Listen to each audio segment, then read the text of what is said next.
is not what you know, it's what you can prove. You know how to cut to the core of me, Baxter. You're so wise. But like a miniature Buddha, covered in hair.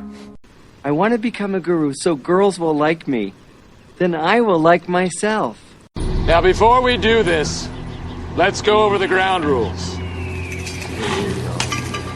Rule number 1. No touching of the hair or face. Of course. And that's it! Now let's do this! Are you not entertained? Are you not entertained? Is this not why you are here?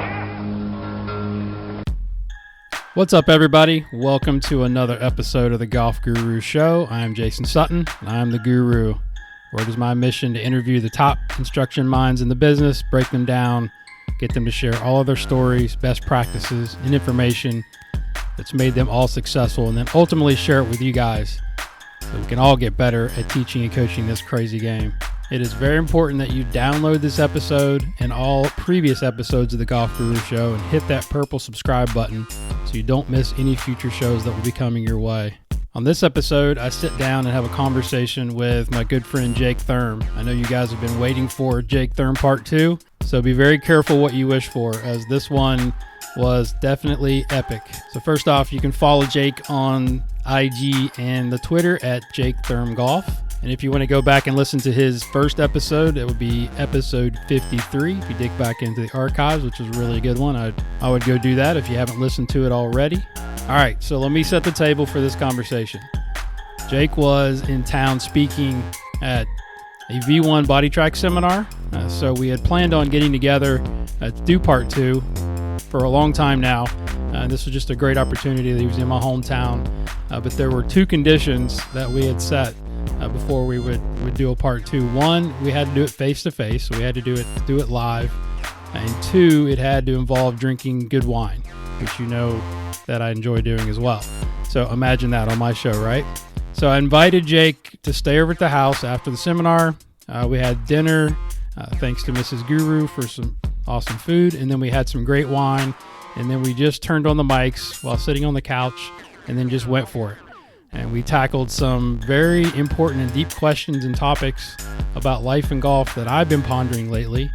We discuss, and we also talk about our passion for movies, which if you listen to the first episode, we didn't just dipped our toes into some movie quotes, but we dive a little deeper on this one. The importance of being authentic and self-aware, and so much more that I can't even really go into. You're just going to have to listen. So I'm not going to bore you with a long intro. This has been long enough because I don't want to keep you from this epic conversation with the brilliant, gifted, very entertaining, my good friend, Mr. Jake Thurm. Enjoy. All right, so I'm recording, but I mean, again, there's a lot of editing we can do. I'm just going to run this by you. Like, this is something that I think you'd be into. Right, so you're recording, but this doesn't count. This doesn't necessarily count. Okay. It depends on if anything gets come. I always just hit record anyways. So all the stuff we said before doesn't really matter. But gotcha. So here's a couple of questions that I've been pondering just for myself, right? And I think you're the perfect guy because it goes a lot along with what we talked about over beers right after work, where you have, and I've always wanted to have that I don't give a shit attitude, but I just really can't afford to do it a lot of times in the setting or the job that I've had. Yeah. Right. And I would love to be a little bit more like that, but I just don't know if that's possible. But I'm probably more like that way until you put a microphone in front of me. Well, but yeah. I definitely have that. But just a couple of things to ponder, right? So, and again, this doesn't have to be on the pod or not, but where this is a question. Where's the line between embracing imperfection, humanity, versus striving for excellence? Wow. Yeah. Oh. So ponder that a little bit, right? Okay. Yeah. Where's the line between being our best selves or striving for excellence and being who we are? Yeah. Right? Deep, right? Pretty deep. Well, You're asking me questions I ask myself on a daily, and that I share with my wife, not because I want an answer from her, because I want help. That's the thing. I don't want her to answer the question. I want her to help me. And I'm just thinking out loud. So no, yeah. So that's some of the things that I've been thinking about. How can you be self-accepting without being complacent? Yeah. Right. So it's just like it's that fine line of pushing, striving to be better, but also understanding that we're God's creatures and that we're not going to be perfect. It's so much easier to fix a fucking golf swing. I'm telling you. Nah, you're cutting really deep, and whether this is on or not, I don't care. But it's so much easier to fix a fucking slice than what you're asking. But I'll go down there with you. Yeah, I go down there daily. I think sometimes people, you feel like you're the only one.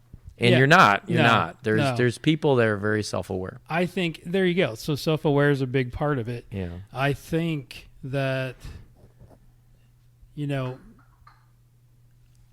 I think all high achievers, regardless of what field of study they're in or what job they're doing or what they're doing in their lives, are asking themselves those questions regardless. On the daily. If they're wanting to get better, right? Yeah. So it's sort of that self-reflection / what can I do better? Am I doing too much? Am I forcing it? All of this stuff kind of goes with golf, but it's just life stuff from what I think the question that you always ask yourself is that high achievers always ask themselves is, am I doing enough? And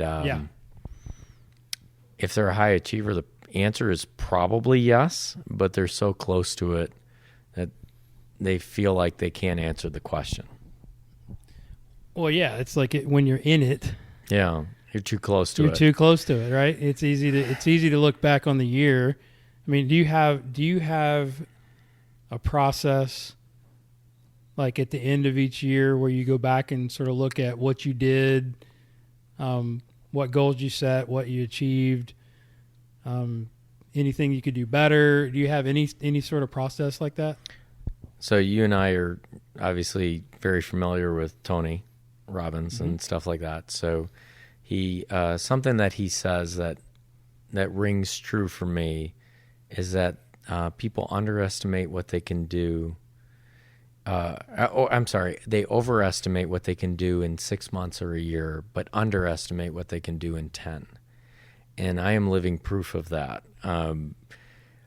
As one of my juniors told me, who's no longer a junior, he said, "You've had a pretty good 10 years."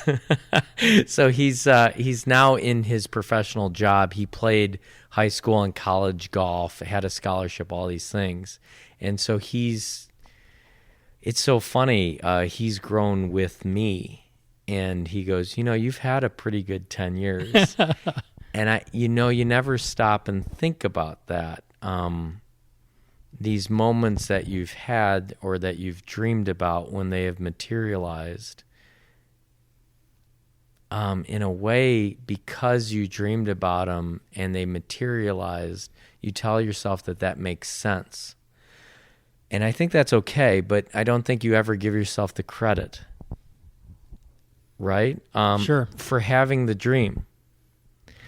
I think it was Carl Sandburg that said that it starts with the dream, right? That every great idea or action or execution starts with a dream. So I think you don't give yourself credit for the dream, because high achievers know that a dream without a plan is nothing.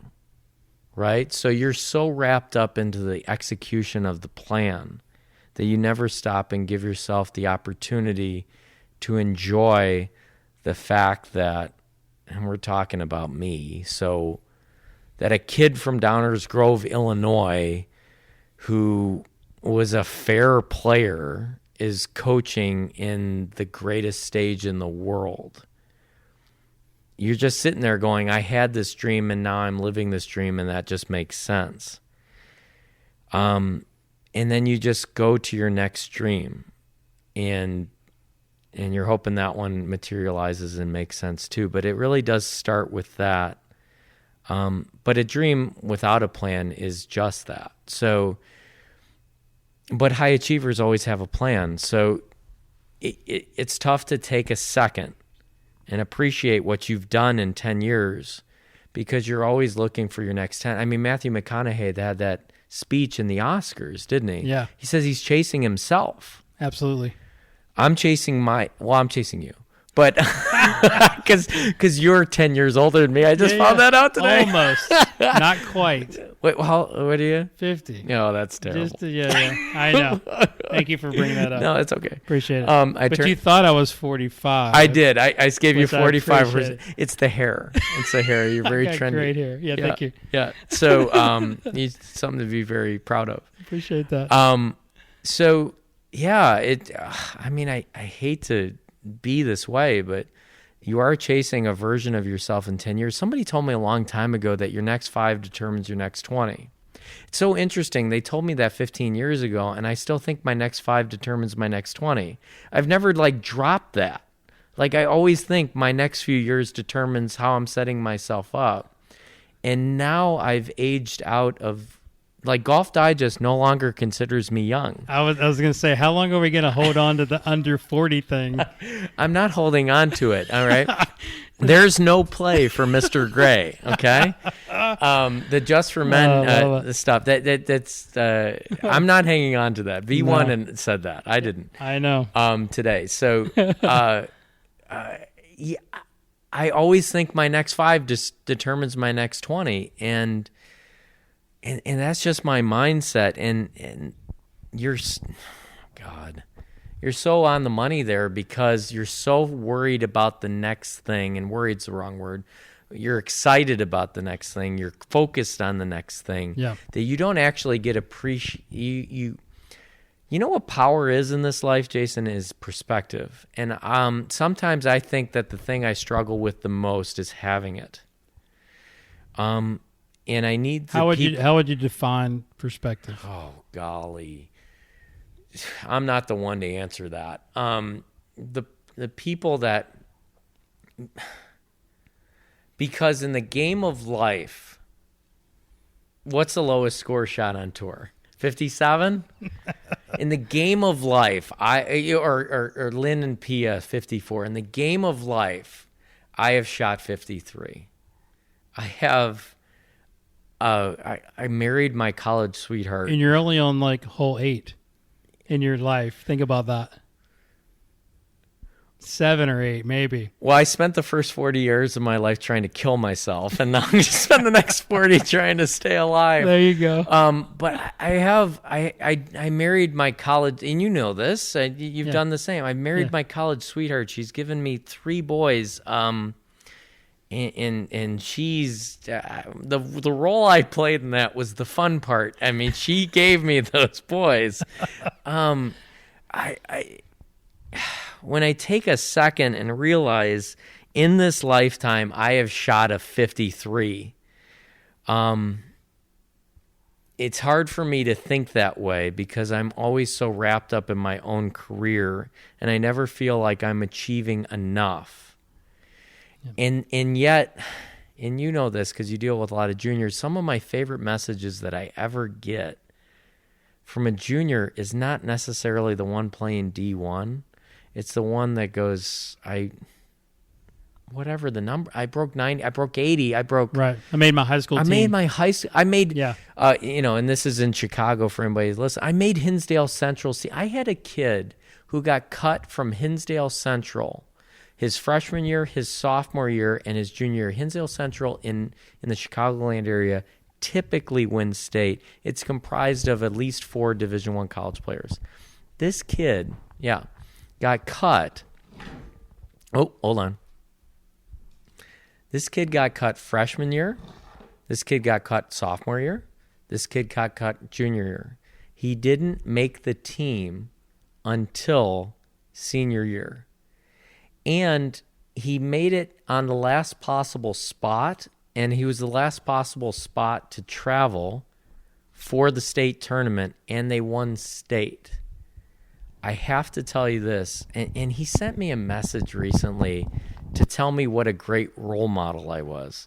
And I'm sitting there going, whoa, yeah, like, whoa, you know, and I think of myself at that age, it seems like yesterday, and I'm like, oh, man, well. How'd that make you feel, right? Old and not a role model. I'm Charles Barkley, I am not a role model, right? So, God, his name is Jack. I couldn't have been cut 3 times. I'm telling you that, honest to God, with whatever I've done in golf, I could not have been cut 3 times and continued. He could. And he's playing college golf at Augustana, a Division III college school. You would only had to have cut me once. And then I would have thought, I need to do something else. He was cut 3 times from one of the best high school teams, and he made the team. They won state as a senior. He was down there with them as an individual, and now plays college golf at a smaller school. When he could have made every single other high school program in the Chicagoland area, right. He just happened to go for the best, and the one that was comprised of kids of means, country club kids that have been in golf instruction since they were fetus. So to say that I felt a connection with Jack would be an understatement, because I was a Pub Links kid. I did not have a coach. You were that kid. I was Jack. Yeah. And thank God I didn't go to Hinsdale Central, because I would have been cut. And then I would have thought, I need to do something else. I was lucky enough to be at a high school that whatever my scores were, that I could make the team. And as a sophomore, make varsity, so on and so forth. I mean, it was a good team. I don't want to paint a picture like, we were using clubs out of a barrel. I'm not saying that. It was a good team, and I worked my butt off. But I couldn't have made Hinsdale Central. And so when I look at a kid like that, and he tells me, I'm so proud of him, and he tells me what a great role model I am, I kind of wonder what role I played truly in his development. And I know it's bigger than I make it out to be. And the would-be fathers in my life were golf professionals, were PGA professionals. And I often think of my brother, who is 4 years younger than me, who now works for me, by the way. Really? I didn't know that. No, it's nothing we advertised. So we wanted to see if he was going to stick there. Okay. So I often think of the struggles he had, and we'll just leave it at that. I really think that the thing that was missing for him was the golf professionals, the PGA professionals that I had in my life. Golf saved my life, and I am totally cool by saying that. I'm not exaggerating. That's not a metaphor. I'm telling you, golf saved my life, because the struggles that my younger brother had was because he didn't have golf, and he didn't have the people in it that I met through golf. Because we were both teenagers at the time that my parents split and everything. And I mean this how I say it, golf saved me.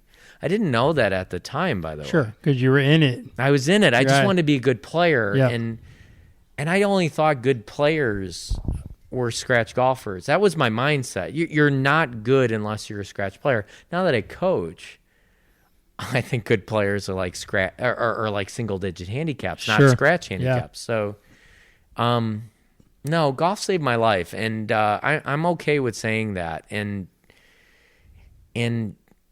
I worked with kids. We said this on the last podcast, and I was very hesitant to do another one. I feel like this is going to be like Speed 2 Cruise Control, right? It's going to be bad. No. But I I worked with mentally ill children, and they act out because something is missing. And what was missing for me is what I found in golf, and what I found with golf professionals, and the lessons that I learned on the golf course. So, no, I didn't play golf to be a touring pro. I honestly just wanted to be like the really cool guys at my course. That was my ambition. That was my, you had that. If you're a kid from Chicago, you've seen I think it's from 1986. You've seen the Michael Jordan poster, black and white, where he's extending his arms and it says wings on it, and to strive to be like Mike. And Kobe Bryant passed a few weeks ago, and God, that wrecked me. Yeah, and a lot of us. And I'm not even an NBA fan, and I would tell you, so Kobe Bryant's a year older than me. Right. Here's something people don't know. I played basketball in high school. My claim to fame is that I was riding the bench when Kevin Garnett lit us up for 55 when he was at Farragut. It's all coming out in phase 2 here. Yeah, it is. I love it. So anyways, I'm a basketball fan. I'm not an NBA fan. And then, so when I was riding the bench and wearing dress socks, because I knew I wasn't going to play, and it was under my warm-ups. Yeah, I'm that guy. So I had Kobe Bryant's on. Why? I'm such an MJ fan. Because MJ was about to, I graduated in 97. MJ was about to be done. Kobe was coming in. So I liked him. And until I didn't. And you know why I didn't? I didn't like Kobe Bryant because when I closed my eyes, he sounded like Michael. He took fadeaways like Michael. He hogged the ball like Michael. He did all of these things, and I'm like, I don't like that guy. Why didn't I like him? He wanted to be like Mike. When every kid in Chicago, per the Gatorade commercial, wanted to be like Mike.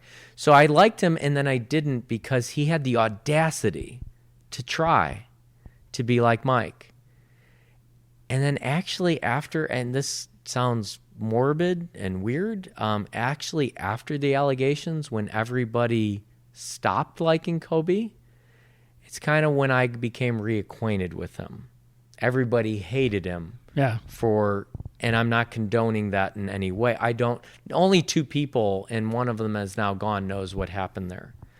The thing I will say is everybody suddenly didn't like Kobe, and then I was sitting there going, well, why don't I like him? I don't like him because, not because of anything that happened over there, but because he had the audacity to try to be as great as Michael.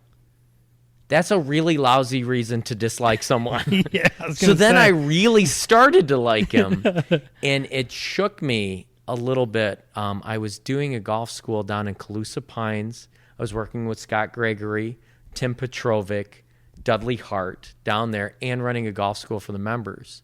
And the text message came across my Apple Watch that Kobe Bryant had died in the plane crash. And you're just sitting there going, this is a hoax. We all thought, I think for the first 6 or 7 hours, I thought it was fake. I thought it was fake news. Yeah, I was just like, what? Right. It's like it didn't seem real. So for a guy that I liked and then didn't like for the worst reason ever, because he worked hard and harder than everyone, and that, you read Phil Jackson's book. Well, I'm from Chicago. I like Phil Jackson. Yeah, for right? sure. Sacred Hoops. And then the books that he wrote, he would always include, and you'd read Phil to learn about Mike, and you'd read Phil to learn about Kobe and Shaq. And you would read, and it's amazing where we ended up, right? I know you do this, like John Wooden. You read coaches in other sports. I read Coach K, and I'm a Carolina fan. Oh. That's the worst, but I hated Coach K as a kid, and I love Coach K now. It's been 3 top 100 summits ago. It was at Duke University, and Eddie I got us a pass to go over and watch them practice. Yeah. And it was just, I learned so much from that day, even though obviously I hate Duke. But, you respect. I do too, the because my best friend is Kevin Streelman, and he went to Duke. So Yeah. no one hates Duke more than me. There you go. We're brothers in that arms. Yeah. And he always goes, "Where'd you go to school?" Rockford, Junior, Tech, Northern. So I love it. But I believe I forget how many rings, but whatever book Phil Jackson wrote, it was like 11 rings, 10 rings, 12 rings, whatever the title was. Yeah, a lot of rings. Yeah. He talked about Kobe Bryant, and there's a part of that where he thought you didn't need to teach Kobe Bryant how to be great at basketball.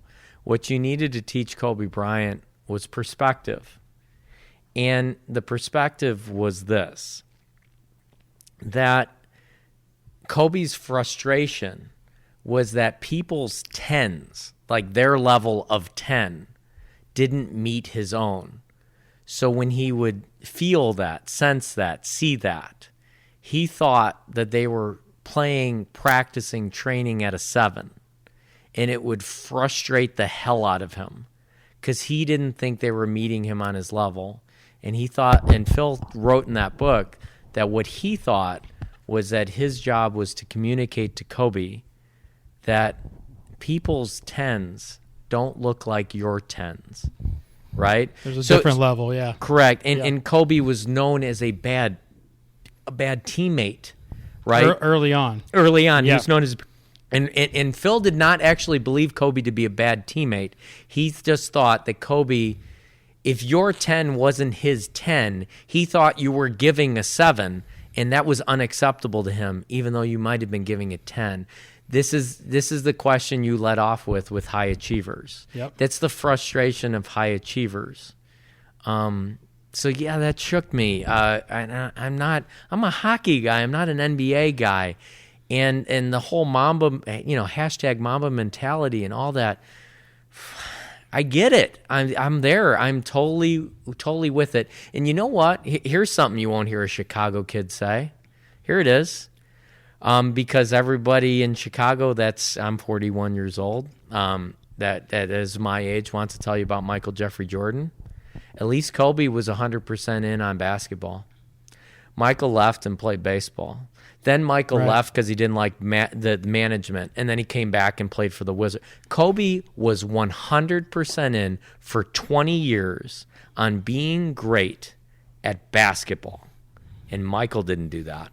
So now that he's gone, and like many great artists, we have more of a deeper appreciation for him now that he's gone. And then you think about 2 strike-shortened seasons, and you think about his Achilles, and you think about the fact that, holy smokes, that guy actually could have scored more points than Kareem Abdul-Jabbar, who I actually think is the most unstoppable force the NBA's ever seen, because his move from both sides, right or left, the skyhook, could not be stopped without following him. Yep. And by the way, he wasn't a lousy free throw shooter either. So not like Shaquille or Wilt Chamberlain or something like that. So holy smokes, if it wasn't for 2 strike-shortened seasons, and if it wasn't for an Achilles... Kobe Bryant didn't quit. His body did. And there's something to be said for... God, my respect. Yeah, he worked so hard, right? Oh. You watch the documentary and just the level of the work ethic, and I love how he didn't allow the failures to like put him down. He just it stimulated more work, right? When he went to I love the story when he went.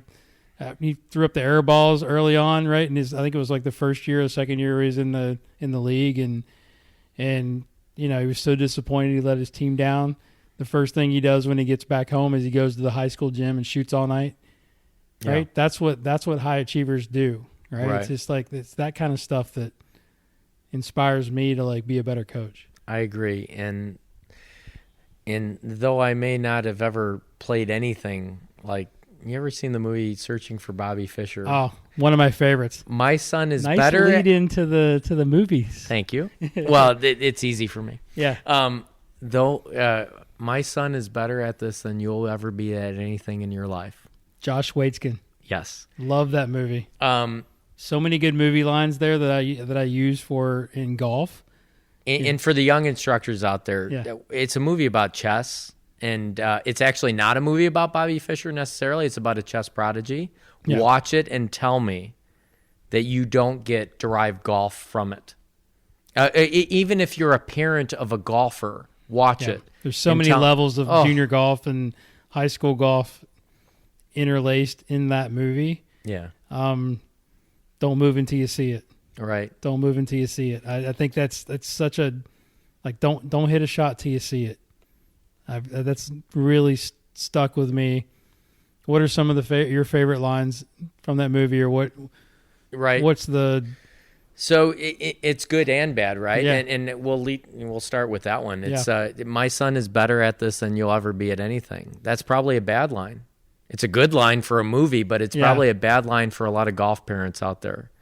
Who somebody that would actually utter that phrase is living and dying by their son or daughter's every golf shot. And they themselves typically weren't ever in that arena to hit that golf shot. And even if they were, if you are still living and dying by your son or daughter's golf shot, then ultimately that's your past, your perceived past failures shined upon your children. And there's a great book called "Don't Shoulda on Your Kids," right? And that's a shoulda right there. My son is better at this than you'll ever be at anything. Gosh, I love that movie because it's a parent that doesn't really know much about chess. So he's a new chess parent. He's just like a lot of people listening to this are new golf parents.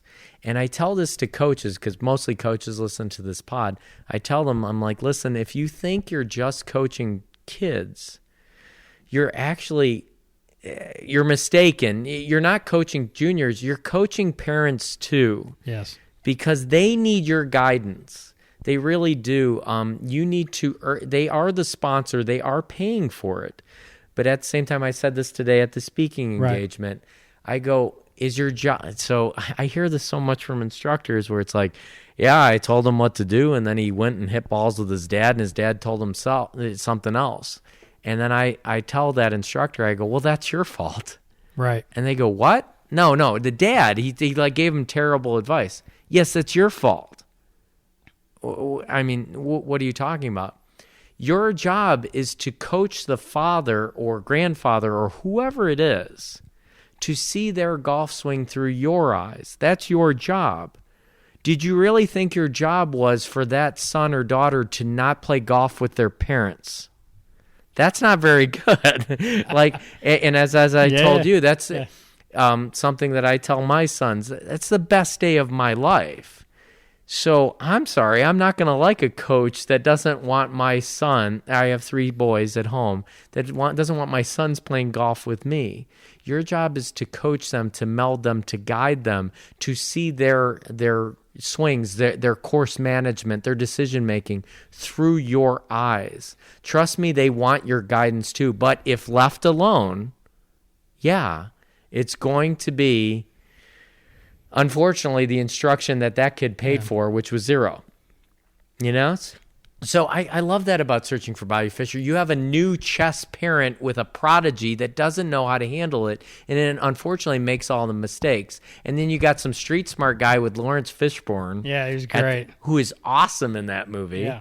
And again, it's about searching for Bobby Fischer. There's really nothing about Bobby Fischer in it. There's some flashbacks about him, but it's really about raising a prodigy when you have no experience in the matter. But guess what? I've never seen prodigies raise prodigies. Typically, by and large, that's a good point.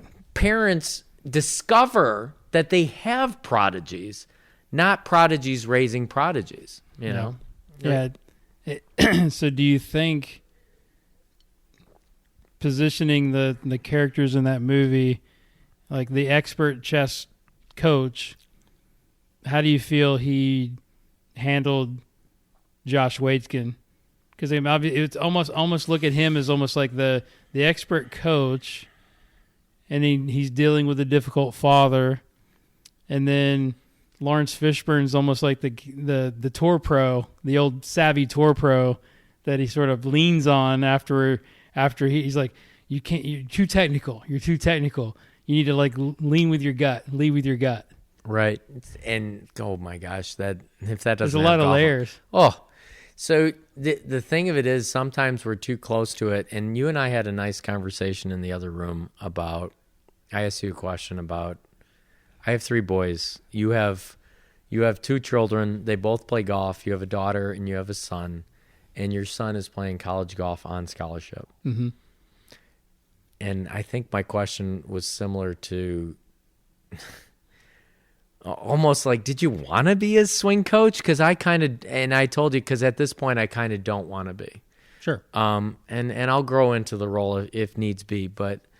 And we had a nice conversation on that. And that's that movie that I think that father played chess. Yeah, but he wasn't a pro. Like, it'd be different. Professional distance in the behavioral, and this is from podcast number 1, right? Part 1. Yeah.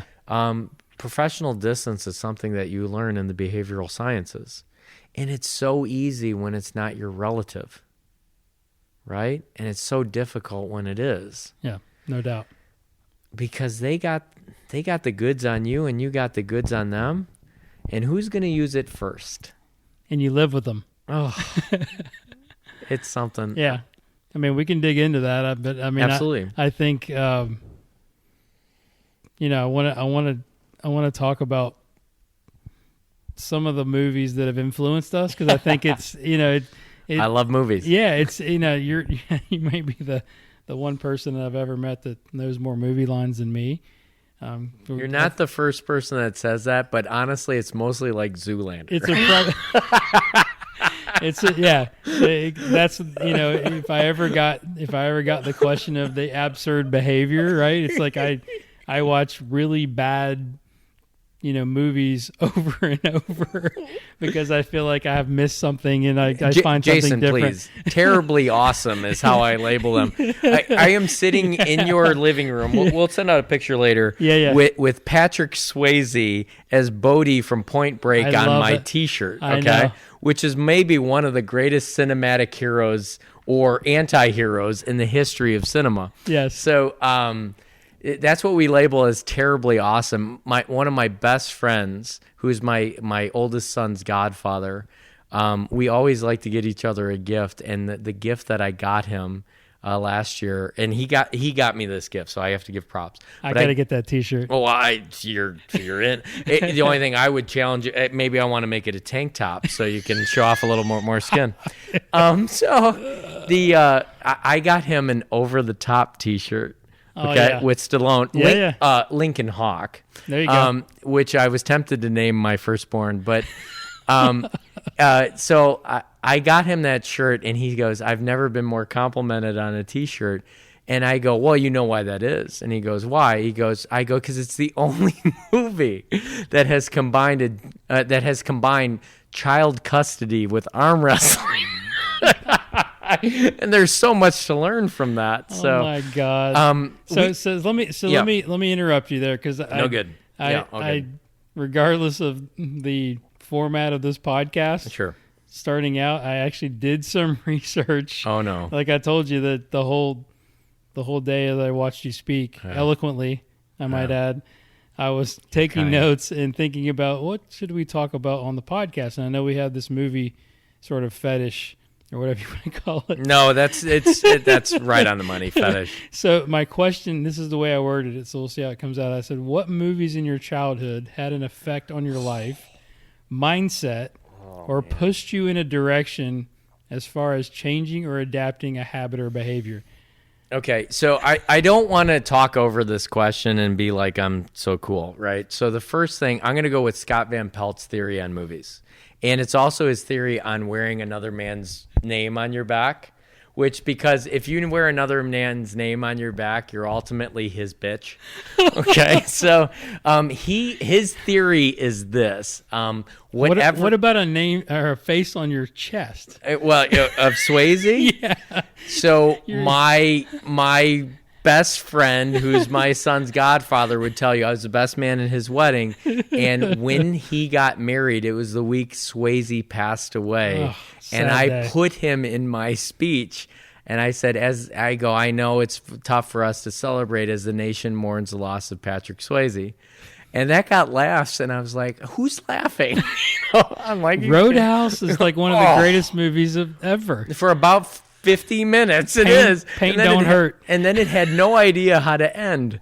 All right, movies. So I'm going to go with Scott Van Pelt first. And, All right, there you and go. for those that don't know SVP, SVP says this.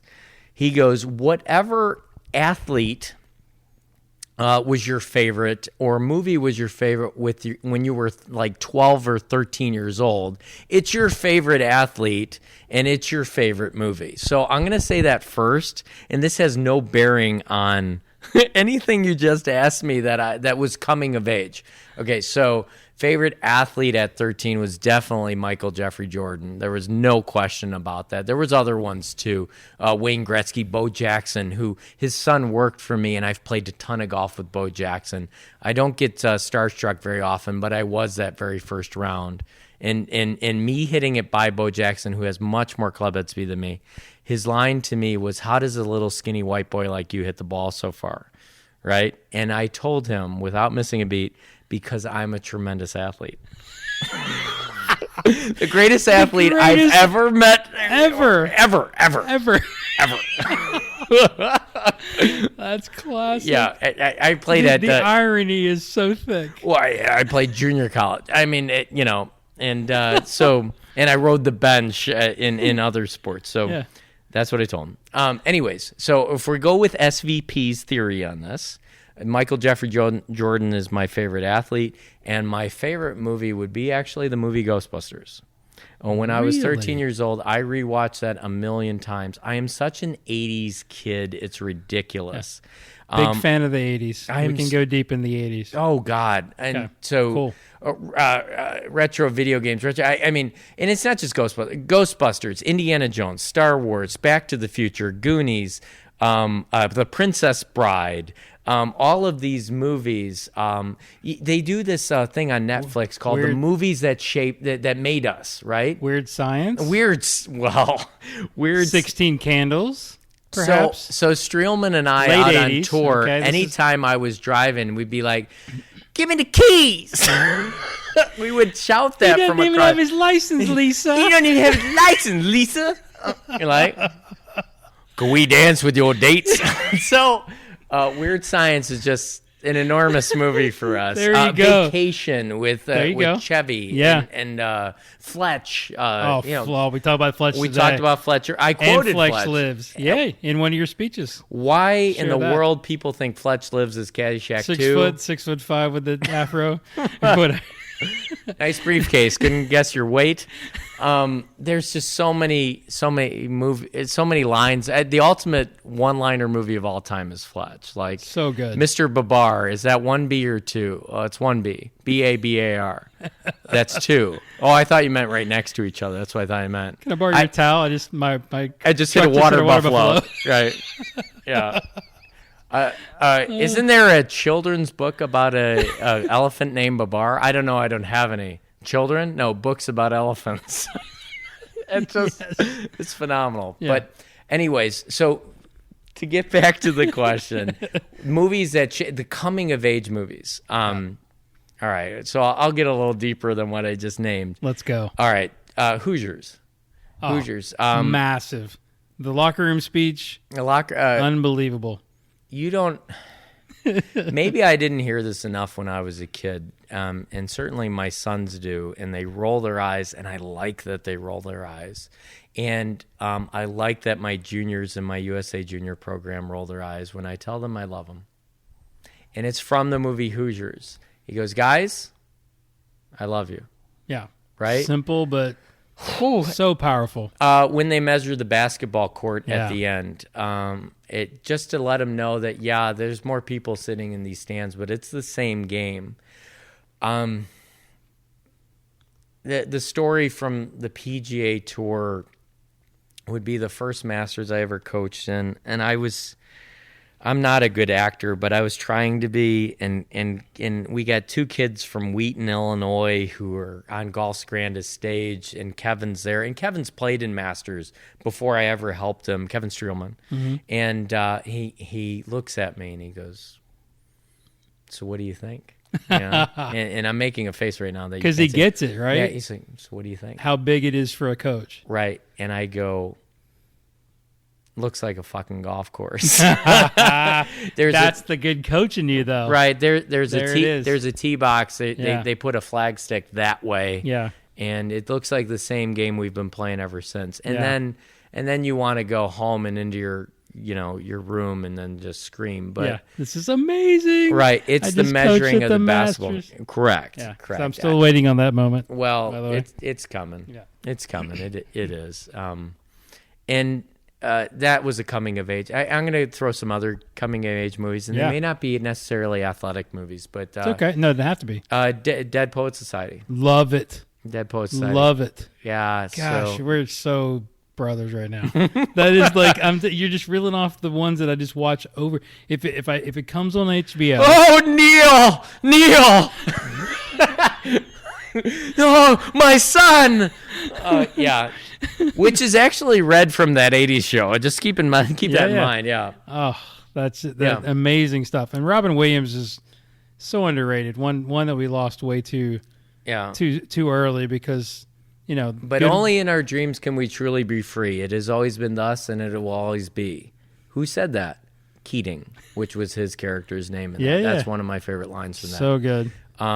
Dead Poet Society was very, for those that haven't seen it, and I know a lot of young coaches listen, check that out. Yeah. It's a movie about that one teacher. I had that one teacher, and I had that in golf too. You can have more than that one teacher, but I had it in education as well. I had that one teacher who closed the book and taught us outside of that. And I always think his name was, and if he ever hears this, his name was Sam Moscato, and he taught business. Yeah. It wasn't psychology, it was business. And I still think of him in high school, and that's what was a prep school where everything was supposed to be prim and proper, and here was a guy that was teaching outside of the box. And teaching, he was truly teaching. He was teaching kids to think outside the box. I love when the scene when he got Ethan Hawke up on the desk. Yeah. Right? And the kid was a shy kid. He was trying to bring him out of his shell, had him close his eyes, and said, "What do you see? What do you start to, And don't pay attention to them. Yeah. Stay with the sweaty tooth man. Yeah.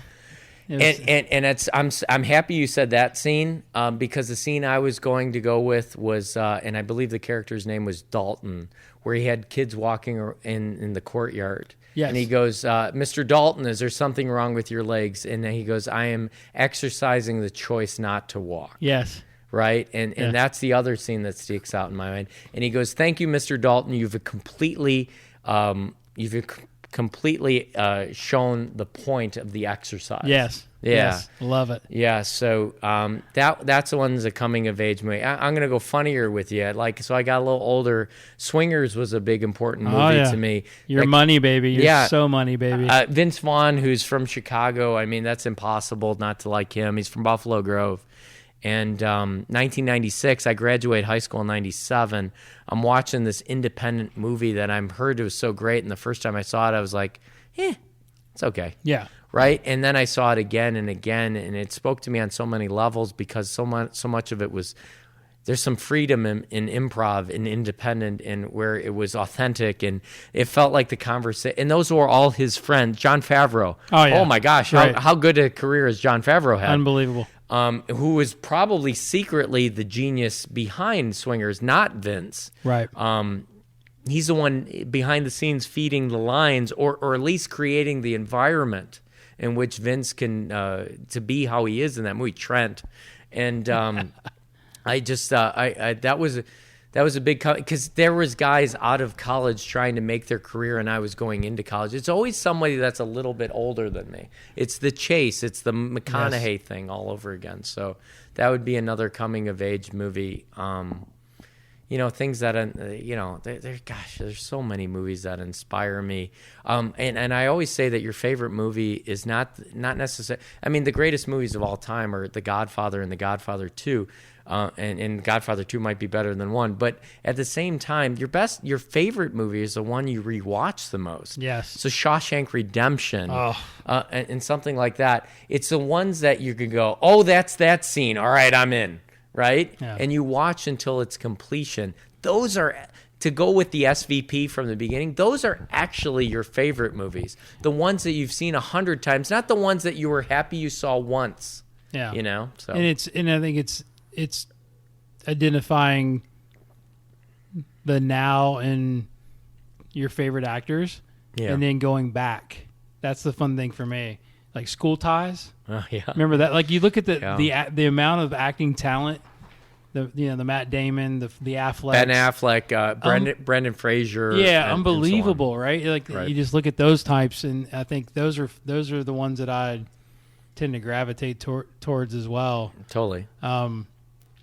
Yeah, I mean, obviously, Good Will Hunting, I mentioned earlier, is one of my all-time faves. It's not your fault. It's not your fault. Not your fault. So it's impossible with my background, to watch Good Will Hunting and not go there, right? So here's a guy, Robin Williams is playing, and my undergrad is in the behavioral sciences, and you're watching, and you asked me about this on the first podcast. I was a respite worker for the DuPage Board of Health, so I was working with abused children. I was working with mentally ill children, and you watch a movie like that, and I'm going to be honest, most movies that try to touch on that are really weak. Sure. And that movie kind of hit close to the... I think that was relevant to what actually happens. Aside from him being a prodigy, like you don't see that very often, but there's so many layers to that movie with his friend circle, and those gorillas wouldn't hesitate to take a bat to your head if he asked it. Right. Yeah. Why do you think they do that? Right. Right. Why do you think they do that? You know. And he's pushing, like he the professor is almost the junior golf parent, pushing the kid to play tournaments or pushing him in a direction he doesn't want to go, and he just wants to find who he is. Right. And he finally... Everybody else has expectations for him. Yeah. As this prodigy. Yeah. Just because he has this certain skill. Right. But maybe doesn't have the passion to follow through with whatever they think he needs to be doing. My buddies and I talk about Good Will Hunting all the time. Oh my gosh. I thought that was the best movie that came out in 97. No offense to As Good as It Gets and Titanic. And actually, I love me some Leo now, but I probably didn't then. I was. You see the new Tarantino movie? Oh God! Once Upon a Time in Hollywood. Well, that's why I grew my hair out to be like Pitt. But oh God, what an awesome movie, right? And I was shocked that Pitt didn't have an Oscar. Fight Club would be another monumental movie in my upbringing. And that one didn't take some time. You know how I told you where some movies I was like, and then I went back to it. No, Fight Club spoke to me from the beginning. I was going to say that I got it. Yeah. That one cuts deep early.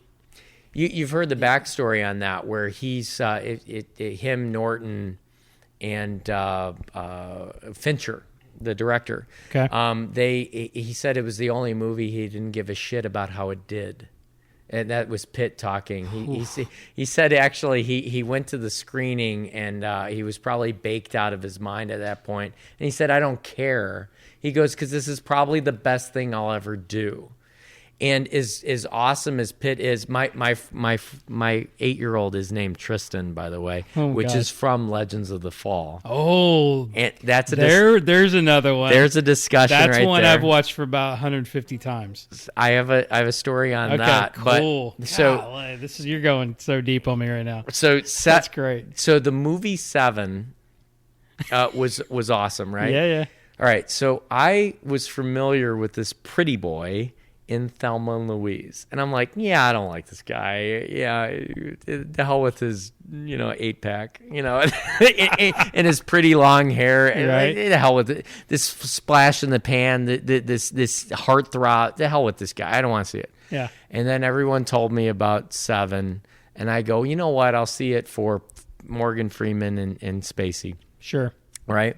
And then, but before that came Legends of the Fall. The advertisement of the movie was so disconnected from the actual movie. It was Brad is in slow motion riding on a horse and having his hair fly down. Yeah. And I'm sitting there going, I don't even care Anthony Hopkins or Aidan Quinn. I'm not seeing that movie. That's a chick movie, right? Oh my gosh. So good. It didn't happen until college where my buddies go, and now by this time, I've seen Seven, I've seen 12 Monkeys, Yep. I've seen Fight Club, and I'm in on Pitt. So they go, well, you've seen Legends of the Fall. You like Pitt. You've seen Legends of the Fall. And I go, no, I didn't see that chick movie. I go, I didn't want to see that. I'm glad that they're like, dude, that's not a chick movie. Aside from A River Runs Through It, I don't think he's ever looked better. Love it. Man crush. Love it. Love it. Hashtag man crush. Well, I've never been in a lake. Streelman always said he was going to take me there. I've never been in a lake with tall boots and fished, but I would like to. Just because of A River Run Through It. There it is. So anyways, my buddies in college, my college roommates, Dave, and Brad, they go, you like Pitt and you haven't seen Legends of the Fall. I'm like, no, I'm not seeing that chick movie. And then they go, it's not a chick movie. No, definitely not. He goes, all right. He bangs everything and he scalps everyone and he's a total badass. And he pulls hearts out. He's in the war Yeah. and all that. And I'm like, what? Yeah. And I'm like, all right, I'll check it out. And his name in that is Tristan. Yeah. So when people ask me, my oldest, and they always said the line in that movie is that I always thought Tristan would die a young death. Yeah. But I realized everyone else would die before him because he was the rock they would smash up against. Yeah. That's the line. So the bear within him was stirring. It was a good death. Yes. And so you can't judge a book by its cover and you can't judge a movie by its preview. So my oldest son, he's 8 years old. His name is Tristan. And when people ask me that I don't know, I always say, well, I named him after the sexiest man alive. I only thought it appropriate. But he was I became aware of the name because I was so shocked how much I enjoyed the movie because of how resistant I was to seeing it. I saw it well after it was on VHS. I would not go. I'm not seeing that. Pretty boy with his long hair. I'm not watching that. And now he's an Oscar award-winning actor, and he's a completely attractive character actor, isn't he? He's a startling, handsome character actor. So what's the worst movie Brad Pitt made? Well, that's easy. That's Cool World. And I've seen it, and I didn't want to see it at first. I'm like, well, maybe Cool World's what about okay. California? That's not good either with a K. And Duchovny was in that too, right? That wasn't that bad. Yeah. I mean, I thought that and was Juliette interesting. Lewis was in it. Oh, and yeah. that's when he was all Serial over killer. her. Yep. And so I will raise you a Cool World over California because it's unwatchable. It's like Who Framed Roger Rabbit, except really freaking bad. Because it has cartoons and I don't know what the point I gotta is. think of another one. Hey, Russell Crowe did Virtuosity, right? And so did Denzel Washington. I mean, you can give these actors a little bit of a pass. But There's always a bad movie they've made, like McConaughey. you got to get God. Mud. You remember that movie? Yeah. Holy cow! Yeah, McConaughey. Like, what were you thinking? Were you in a down? You know how you can have a downturn? bad back nine, or McConaughey had a bad 4 rounds. He was doing every single rom-com in existence, Yes. which already made me not like him. And I'm sitting there going, where is the guy from Dazed and Confused? Love Dazed and Confused. That's who I signed up for. Yeah. And then, and he did that. But hey, actors got to keep working. I get older, all the chicks stay the same. It stays the same age, right? And then one of the best movies of recent memory. He's a few years old now. And the funniest thing is Kevin was out at the golf course where Leo was on lewds and went down the steps as Wolf of Wall Street. And yes. I don't think you can. I forget the name of that golf course, but I don't think you can go to that golf course and not take a picture. They're so used to it by now. You got to take a picture falling down the stairs. Like, yeah, get off the phone. So, get off the phone. So, anyways, but Mark Hannon, who is McConaughey's character in that, if you ever want to get, and you speak as much as I do, if not more, at these engagements, I'm always. Yeah, there you go. It's like if you want to get psyched up to go talk in front of a room, just watch that scene with Mark Hannon. Oh yeah, or Matthew McConaughey. Yeah, the lunch scene. Yeah, I'm gonna. Here's how it's going to work, okay? And you're going to give us 2 absolute martinis in exactly 7.5 minutes. You're going to bring us 2 more. And then you're going to bring us 2 more after that every 5 minutes until one of us passes the fuck out, right? Yes. And the guy's like, excellent plan, sir. So, that's Wolf of Wall Street is... I think I said this on the first podcast. Some advice that I was given: if you'd like to make some money, don't hang out with too many people that don't have any. Watch movies like, if you want to get psyched up to get in the right frame of mind, watch movies like Wolf of Wall Street. Watch movies like Wall Street. Watch movies like Boiler Room. Oh, there we go. Let's go deep into that. Damn right. Vin Diesel. I actually thought that's Vin Diesel's best work. I think it was Ben Affleck's best. He's in it 5 minutes. He's in 5 minutes is the greatest He's scene on ever. fire. Yeah. He is on fire in that movie. I like Giovanni Ribisi. And then shout out to Nicky Katt. There you go. Who's an actor who never quite... He's not in the stratosphere with most people. Dazed and Confused. But Nicky Katt's awesome. Fight scene. Right. At the keg party. It's a quote, Boiler Room. I got Boiler Room is great. I got a bankroll that can choke a hippo. It's like... and I can't say some of the other lines because even I won't do that in front of slinging crack rock or you got a wicked jump shot. You either slinging crack rock or it's like Biggie said, right? Slinging crack rock or got a wicked jump shot.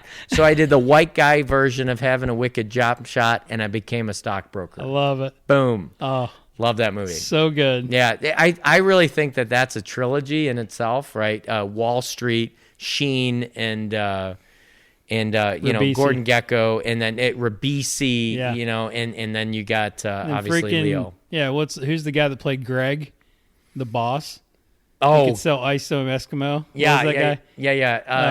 Played in a thing, that thing you do. One of my all-time little weird favorite movies. You seen that one? Right. It's the One Hit Wonders. Yeah, is that what's his name? What was his name? It's like Jamie something or another. He was also in Boiler Room, but but he's the boss, right? Yeah. He's Greg, right? He was like the guy. He only had a very small part, but right. Yeah, So all my college buddies, we used to always, because Boiler Room came out when I was in college, and that was our Wall Street. And though I loved Wall Street, well, they're the scene with them sitting in the house where it was $1 million house, no furniture, a tanning bed, a couch. Yeah, when did he move in? 6 months ago. Yeah. It's like because he didn't have any furniture. He hadn't figured out how to spend his money yet, and they're all reciting Wall Street. If nothing else, and by the way, if you're listening to this, and I don't know how this will be edited, but if you're listening to this and you're so not into movies, you've already tuned us out. So the hell with you, I don't care. But if you are into movies, and you're a young instructor, because you always ask that question, watch the scene. Just YouTube it if you don't even want to watch the movie. Act as if. Yeah. Act as if. Act as if. Act as if you're the vice president of this effing firm. Act as if you have a 10-inch you-know-what. Act as if, right?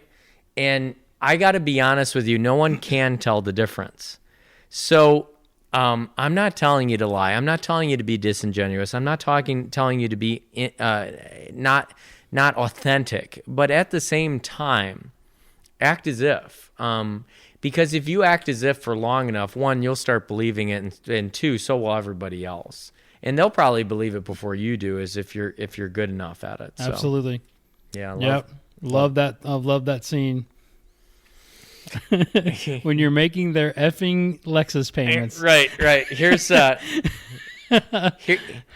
my. I have a ridiculous house in the South Fort. What's up? I don't know what your guys' situation is, and I don't care. You can wear better suits, right? Yeah. If you think that the money doesn't buy you happiness, look at the fucking smile on my face. Ear to ear, baby. Totally. Oh my God, that's too much. Yeah, and that was one of the few posters in my room. I mean, Heidi Klum and Brooke Burke need a nod there, but in my college apartment, that Boiler Room was definitely up on the walls.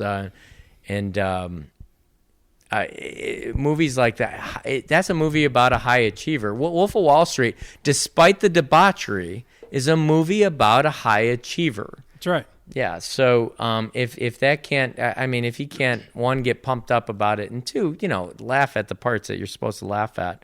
What bothers the hell out of me is, I didn't hear Scorsese say this, but I heard Leo apologize where he says, I'm not condoning this behavior. It's like, dude, there's movies about murderers. Like, I don't remember Anthony Hopkins in Silence of the Lambs going, by the way, I'm not condoning eating people. But Leo came out and said, I'm not condoning this behavior of midget tossing and all this kind of stuff. Like, dude, don't tell me that. And this is like Tiger why did Tiger apologize to me on air? He doesn't owe me an apology. For beating me about 12. Right. Tiger's relationship with me has been that he won the U.S. Open by 15. He doesn't need to apologize. In fact, I'd like to thank him because I watched, right? He doesn't need to apologize to me for any discretions. And that's not making any friends. And my wife still hates him for this day. And you know what? I'm not going to change her opinion, nor am I going to try to. But just my opinion, Tiger did not need to apologize to me, and nor did Leo need to apologize to remind everybody that he doesn't condone this kind of behavior. That's the kind of stuff that bothers. It's a movie. Yeah. And it's actually based on a real guy's life. That guy could apologize. I'm not listening to that guy either, but exactly. Jordan Belfort. But at the same time, that's the kind of stuff that maybe rubs me the wrong way. I get it. Yeah. All right, so I've got a couple other format questions. Cool. That we can ponder. Cool. 5 things, and this is something you can think about too. Again, this would be like a preparatory deal. Okay. We can edit this out. 5 things. You say that, but I don't remember you editing shit. Yeah, I don't edit much because it's like I love like the raw. Yeah. I love this. This is great. 5 things you're excited about or thinking about. As it relates to what? Whatever. Oh, man. Okay. Things you have changed your mind on. That's another as it relates to what, but yes. Yeah. Whatever. I'm going to let you work that out. You're very smart. Oh. Silly, absurd, anything that you love or love doing. Yeah. Right? So, I mean, obviously we're talking about movies, but if there's anything else. Sure. So those are sort of the... Where would you like to start? And I want you a part of this. I'm not going down there alone. I mean, if I'm going to incriminate myself, you're coming with me. We need more wine. Okay, do it. Yeah. Well, hold on. Let's take a short break to hear from one of our sponsors, enviedhemp.com. This episode of the Golf Guru Show is brought to you by enviedhemp.com. As golfers, you know the game creates wear and tear on your body and mind.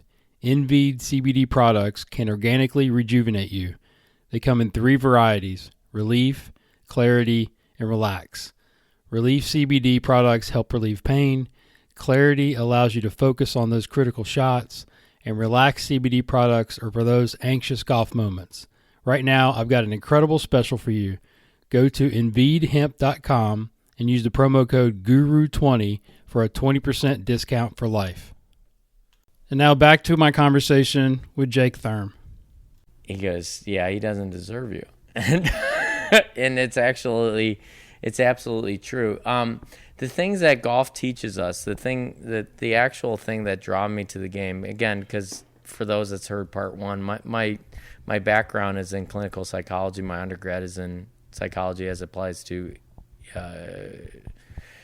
adolescence and childhood and adolescence. So I actually think golf is the microscope that focuses on the part of us that we don't want to admit exists. And I actually think that's what the game is all about. I know I've coached some pros. I know they've made a lot of money. I know that being in this game has helped me make some money. But I actually still believe in my heart of hearts that and this is my psychology degree talking, I actually think that the microscope is focused solely on the part that we never wanted to admit existed. And if you listen to that, if you're aware, if you're open to it, you can grow. I'm not saying the math is clear. 30% of the time you will play awful.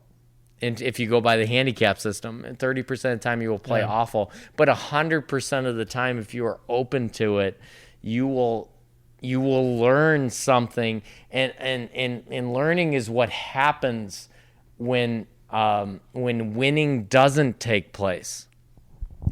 So if you're keenly aware of what the game is actually teaching you, if you are privy to that, I think it's a game for life. I think it can enrich your life. So, what's the next question? Let's get on to it. I'm so sorry. And no, it's all good. It's all good. I'm not sorry. I'm not sorry. It's okay. I'm totally cool with it. I actually missed the entire part of that. You missed what part? All of that. I didn't record it. Oh, good. What else you want to know? It was great. I'll tell you that shit. I forgot to hit record. Good. Good. Perfect. Good. I appreciate you sharing. I will not listen to that later. Yeah. So. No, it's cool. Perfect. No, but dude, that was great. Next question. Yeah. Next question was the things that you have changed your mind on, right? So I think this would, if we equate this, we can equate this to golf instruction or life. But I mean, it's like things that we used to teach that we know now are not good. And we talked a little bit about this today, and then things that we now know that are relevant. But I mean, it can go in a lot of different directions. Anything comes to mind? Sure. So as it applies to golf instruction, the people always know about the study background, but they don't know about the other guys that I spent a lot of time with. And I don't want to name names on things that I now have found is not necessarily true. That's just like sour grapes, right? I know you've spent time with Mac. Do you have any Mac stories? Because there's been plenty of those on this podcast. Yeah. If you have any, that'd be awesome. If not, then we can move on. Yeah. So Mac's great. Mac's like Bigfoot. Right, like if you see him in the wild, you better get the camera out. Like it's like there he is. Right. I've got a lot of Mac stuff on my phone that I will share with you. That'd be great. But no one else on this listening is getting it. I don't know why. That's okay. It's all good, and it's not because of the thing he made me sign. You can get kicked. You might be able to get kicked out twice. Right. I know you've been fired once, but everybody does. Yeah, okay. When you actually, can I say this about Mac? Yeah. When you actually got him focused and talking about a golf swing, for me, it was like God was speaking. It really was. It was like, right? But for that moment, but it was hard to get him there. And when he got there, I was like, this is why I'm here. Yeah. And then it quickly went into something else. There's a lot of guys there's a fine line between genius and insanity, right? And I'm not saying Max. But at the same time, he wavers, right? And he jumps to things and stuff like that. I've got so many videos that I'm going to show you on my phone, just personal stuff where it was very important to me. There was things that he was saying that couldn't be, even he himself couldn't articulate, but he knew that was there without 3D measurement and stuff like that. And then, and you know me, you've seen me speak a few times, and my biggest thing with the modern instruction is that, which obviously consists of technology, is I would prefer to say the genius of previous generations as opposed to what they got wrong. There are those, and you know those, and we don't have to name those, that would rather say what everybody got wrong, and if that propels them, then great. Then they can go right ahead of me. That's fine. I will not ascend up that ladder that way. Sorry, Me too. I'm not going to do it. Yeah. I won't do it. I would rather prove the genius of previous generations. There's an old line that if I have seen further, I have stood on the shoulders of giants. 100%. Love that. I truly believe that. That everything that they were doing, everything SUTI was doing was through 2D and was through cameras. And he was an innovator. He was a pioneer in that regard. So if I have seen further, it's because I have stood on his shoulders. There's some things that Max said that I now know what he was saying. Right. With little to no evidence. It was just, this is what he felt. Well, I'm a firm believer that when we receive information, depending on where we're at in our career or our like intellectual level, to whether we actually get it or don't get it, right? It's kind of like we talked about, like we mentioned the golfing machine a lot today. Yeah. Like I read the golfing machine for the first time in 2001, completely over my head. Okay, read it again 2003, over my head. Like 2001, I was drunk on a Tuesday afternoon. Yeah, okay. So I couldn't have read anything coherently. But go ahead. But you get what I'm talking about, right? So it's like when you start getting into, you start learning more about other stuff, and then you start reading some. I'm going to go back to this yellow book, and it's like, oh, well, that makes a little more sense. Well, now the internet comes about. Well, who knows about this, right? So I make Chuck Evans.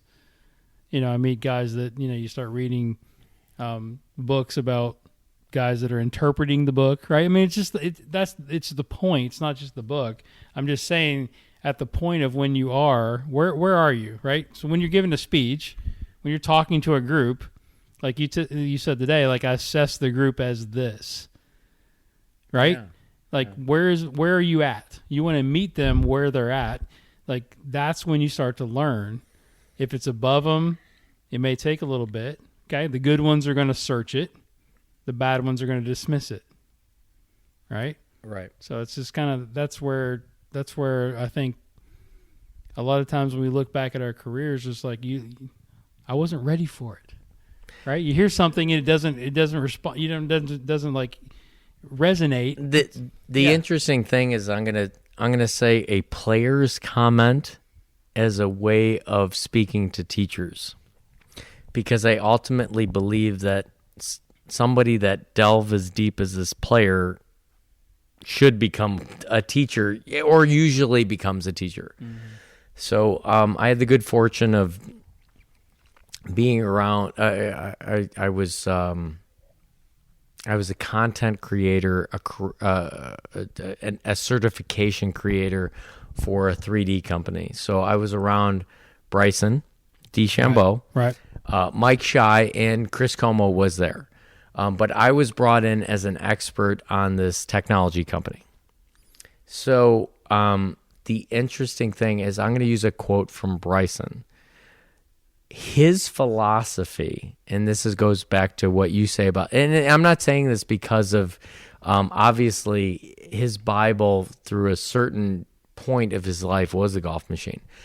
Bryson's philosophy is that if he's not playing well, he doesn't understand the concept well enough, which is interesting. Yeah, because not that he couldn't do the skill, right? He just didn't understand the information. Most players, unbelievable. That's a great mindset, I think. By the way, most players are gonna go, not for me, bro. Yeah, not working. It was the wrong information. It's wrong. Yeah. Bryson's philosophy is if he's currently struggling with a skill, he doesn't understand it well enough.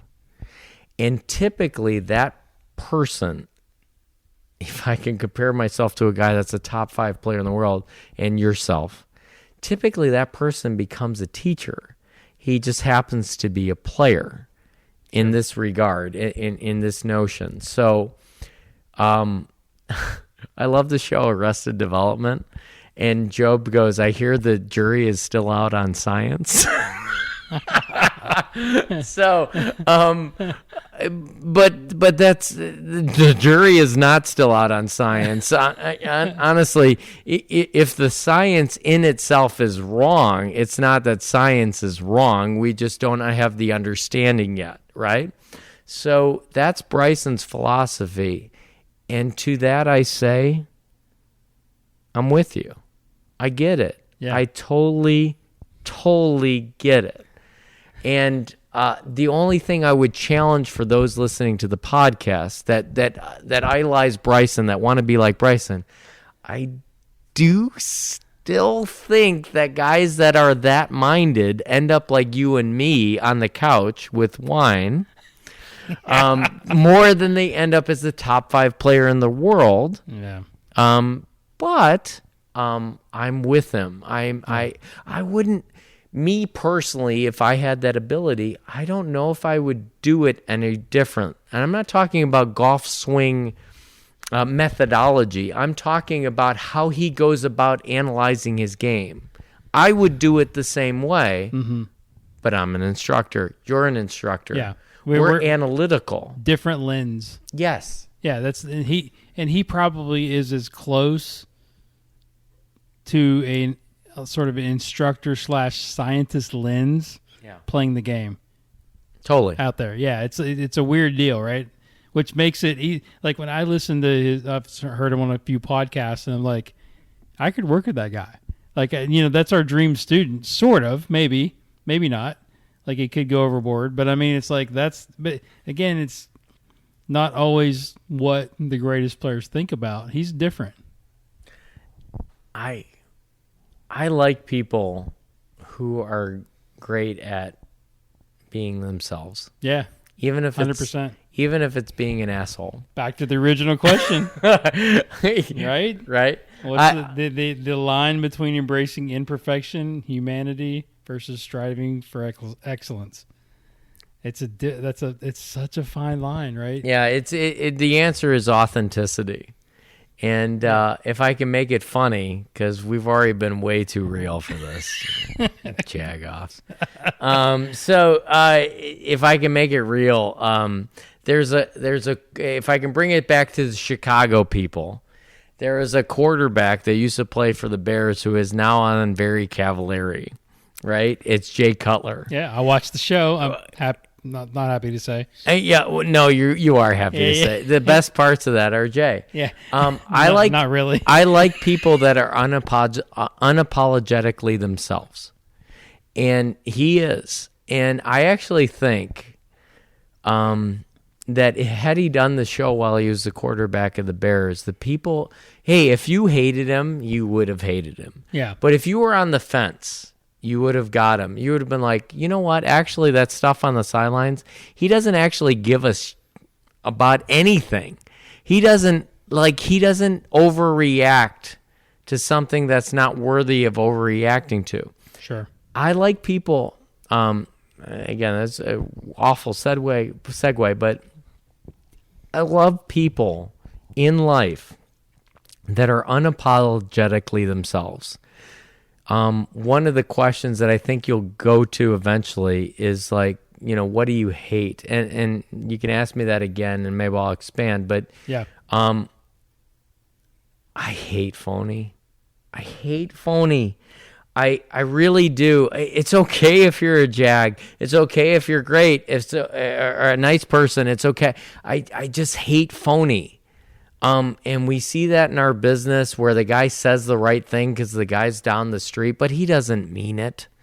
I hate phony. If you really think that guy's an idiot, just say it.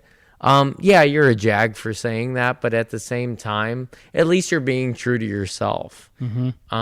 And I said this in the first one, just because you're good doesn't mean someone's bad. So, inauthenticity, being inauthentic, to me that's my biggest turnoff. Be who you are, and I'll make a decision whether I want to gravitate towards you or move away from you. But just be who you are.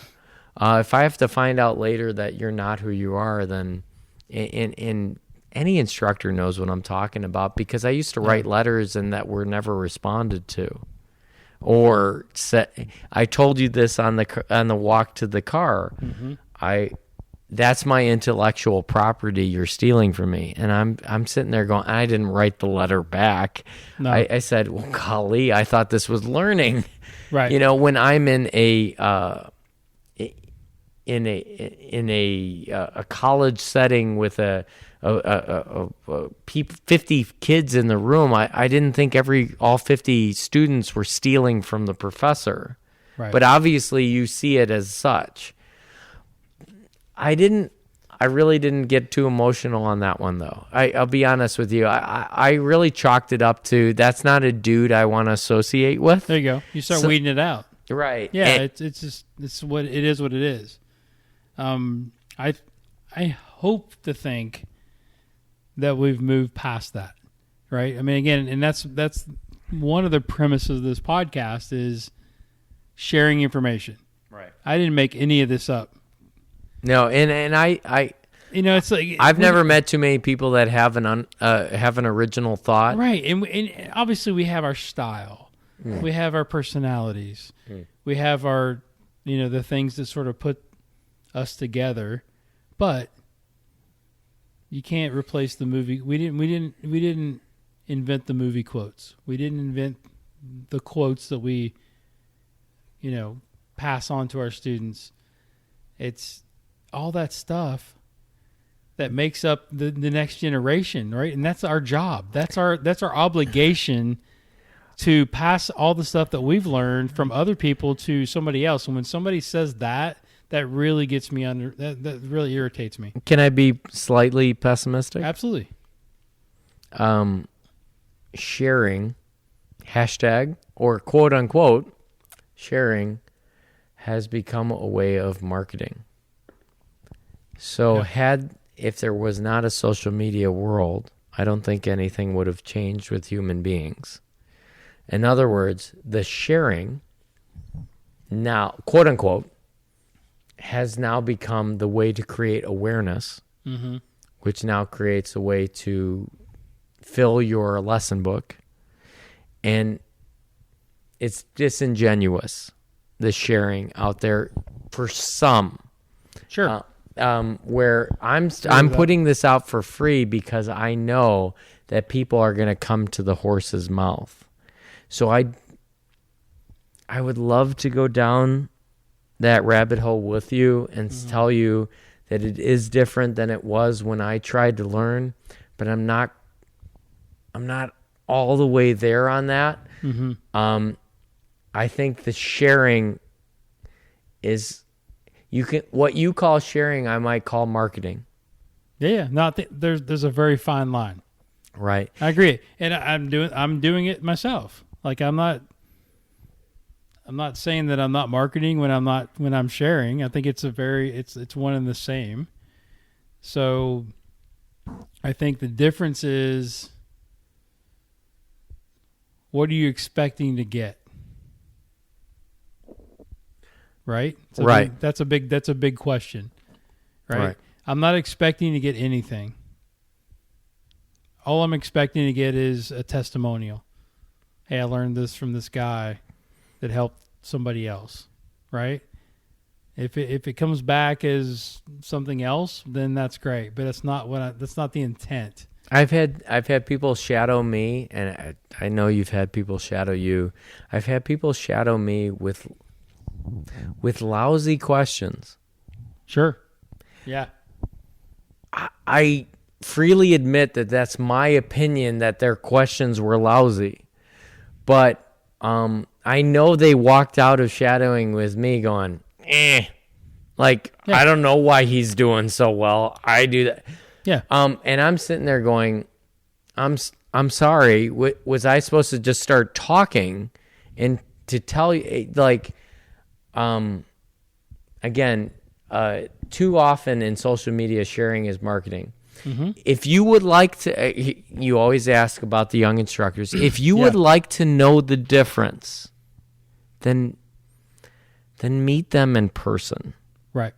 And be around them in person. And by the way, don't think you can just show up and learn something. You probably can. But come with... You have questions on your iPhone right now, which is extremely flattering. But come with questions on your yeah. And come with questions on your iPhone. And even if you watch them teach for a day, for 2 days, for a week, well, I don't know how long you're there. I've learned more over drinks than I necessarily have learned over lessons. Though I wouldn't change my time over lessons watching them teach other people. Sure. And I never thought I would glean some information from my own game. I see this as an advantage, and I get it if you don't. If you don't, you're a far better player than me, which, by the way, is not that hard. But if you are a far better player than me, and you were sitting there going, I played ahead of Therm on whatever team. I don't know why he's even on a podcast. I get it. It's cool. It's totally cool. But Peyton Manning, the reason he was drafted ahead of Ryan Leaf is because he came to the Colts with questions for them. Ryan Leaf's like, yeah, I chuck it, bro. You know? And by the way, during the combine, I would have drafted Ryan Leaf too. Yeah. But then you got this... dig deeper, right? You got this guy that's asking you questions. He's interviewing you. He might be a little smarter. As if he should I play for you? Yeah.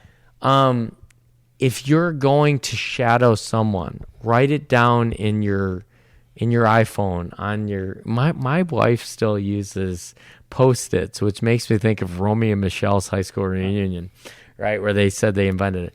My wife writes Post-its still. Write it down on your phone, on your Post-its or anything.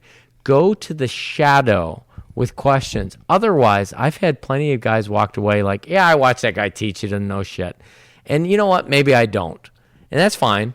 But you didn't ask me any questions that you were looking for. Right. And you are running the risk of seeing me coach X amount of players of random handicaps of that day and thinking you would get an answer to your questions when I am honored that you were there, but I'm going to pretend that you're not. I'm going to focus on the person that is. Yes. And sometimes in speaking engagements, I'll be honest, I feel a little handicapped by that because in a private golf instruction, they get me. And I know that that's the person that's the most important, and I'm going to delve into anything that I've ever learned or experienced to help them.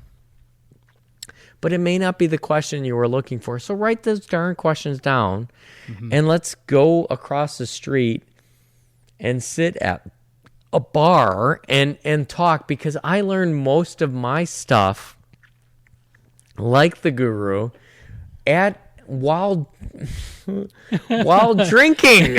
You know, I sat there and I didn't say anything. Mike Adams said once that you have 2 ears, 2 eyes, and 1 mouth. Make sure you use those accordingly. And that's when Suddy Tomasi and Mike Adams were writing Laws of the Golf Swing. So I didn't say anything. Length, arc, width. Until yes, there was dead air. When there was dead air, yeah. I offered my little something. And my something was something I wrote down. And honestly, as I look back, my questions were obviously the most important to me. Yes. Right. So, and I don't know if I used it on the next person. I just know I used it eventually. All right. So I want to switch gears real quick. And then we'll get back to those questions. Yeah. Something that we talked about a few days ago was your speaking engagements. Okay. Like because I think you're one of the best speakers that I've seen. So thank you. Is there no? I'm not just because you're my buddy, because right. I want to dig into like how that happened. Like, did you have training? Yeah. What did you do? Was there some? Because I know what I did. And we've already discussed the introvert turned to extrovert syndrome. And you seem to be sort of in that same camp. Like, how did you go? Because this is super relevant for young coaches out there. Because I think presentation skills are paramount to being a good coach, regardless if it's a lesson or going to a speaking engagement or whatever. How did you develop those skills? Give me the process. My instant reaction to that question is suck ass at it immediately. We all do. Right. Yeah. But I mean, like, what do we, like, after you suck, right. And you're going, okay, I got to get better. Then now what? Right. So I can only tell you what I did. And that's what any coach can ever tell you is what they did. And if they're telling you something else, then turn off the podcast. They can tell you what they did. And if this helps you, great. And if it doesn't, do something else. So, I remember in high school when I had speech as an elective, and the guy who is the head of the, the debate team, and we're gonna go movies again. That's old. Okay. It's old school. It's like Will Ferrell. That's how you debate. That's how you debate, right? So I had the guy who was my communications teacher, who was also the head of the debate team, goes, well, what do you do? And I go, I'd like to think of myself as an athlete. And he goes, you're very good at speaking.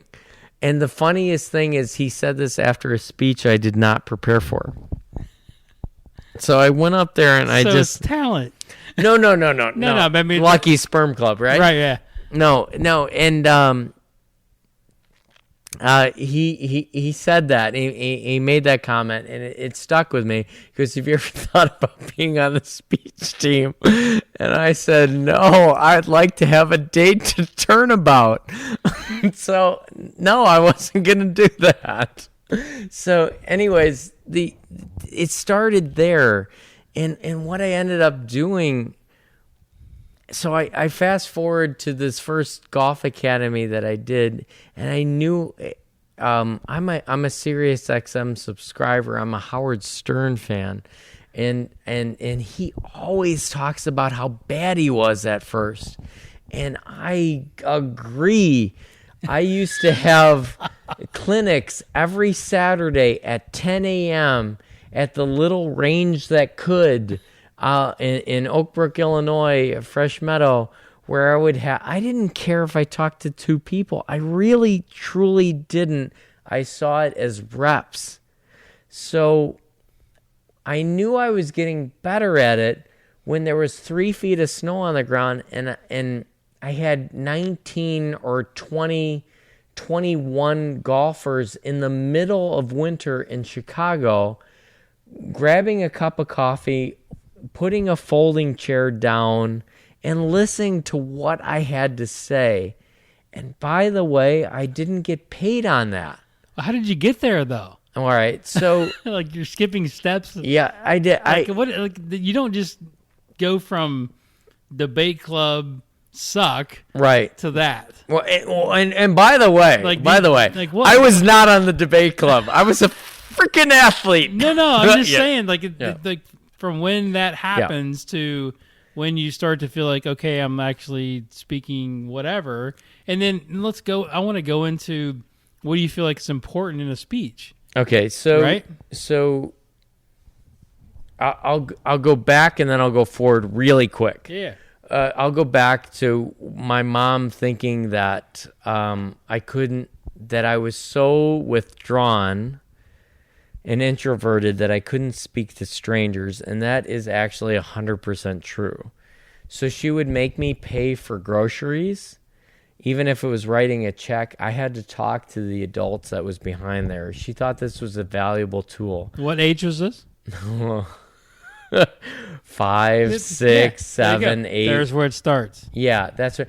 And she would make me deliver flyers in a 3-piece suit as a kid when I had big problems talking to adults. So I would do this, and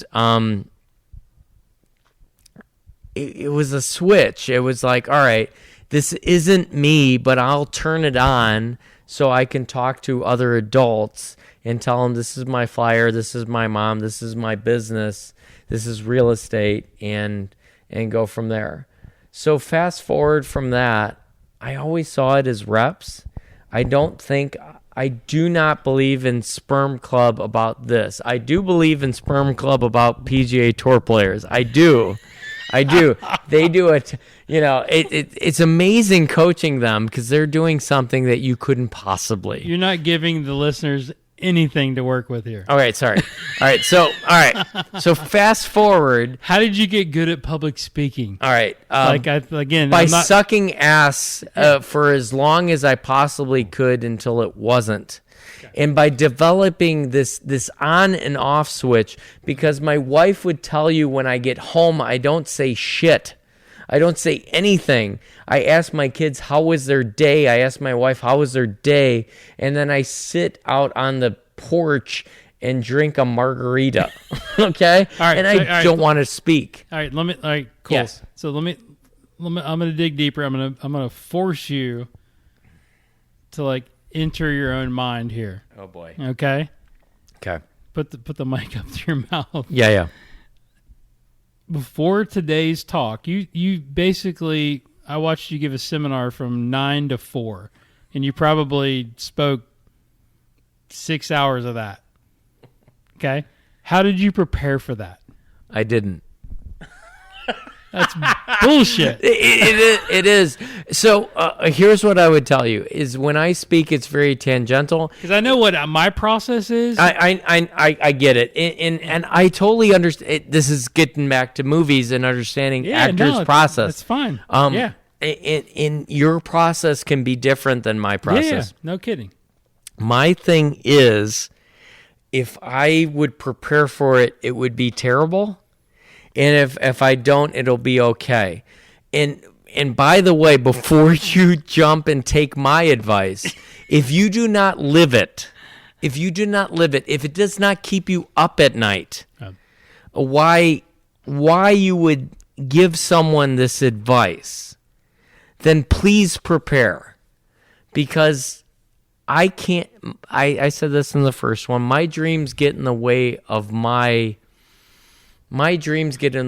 sleeping. So if you live welcome to the club. Right. We're not going to bed tonight. Yeah. So if this is who you are and this is how you live, you don't need to prepare. You need an environment. This is how to train golfers, by the way.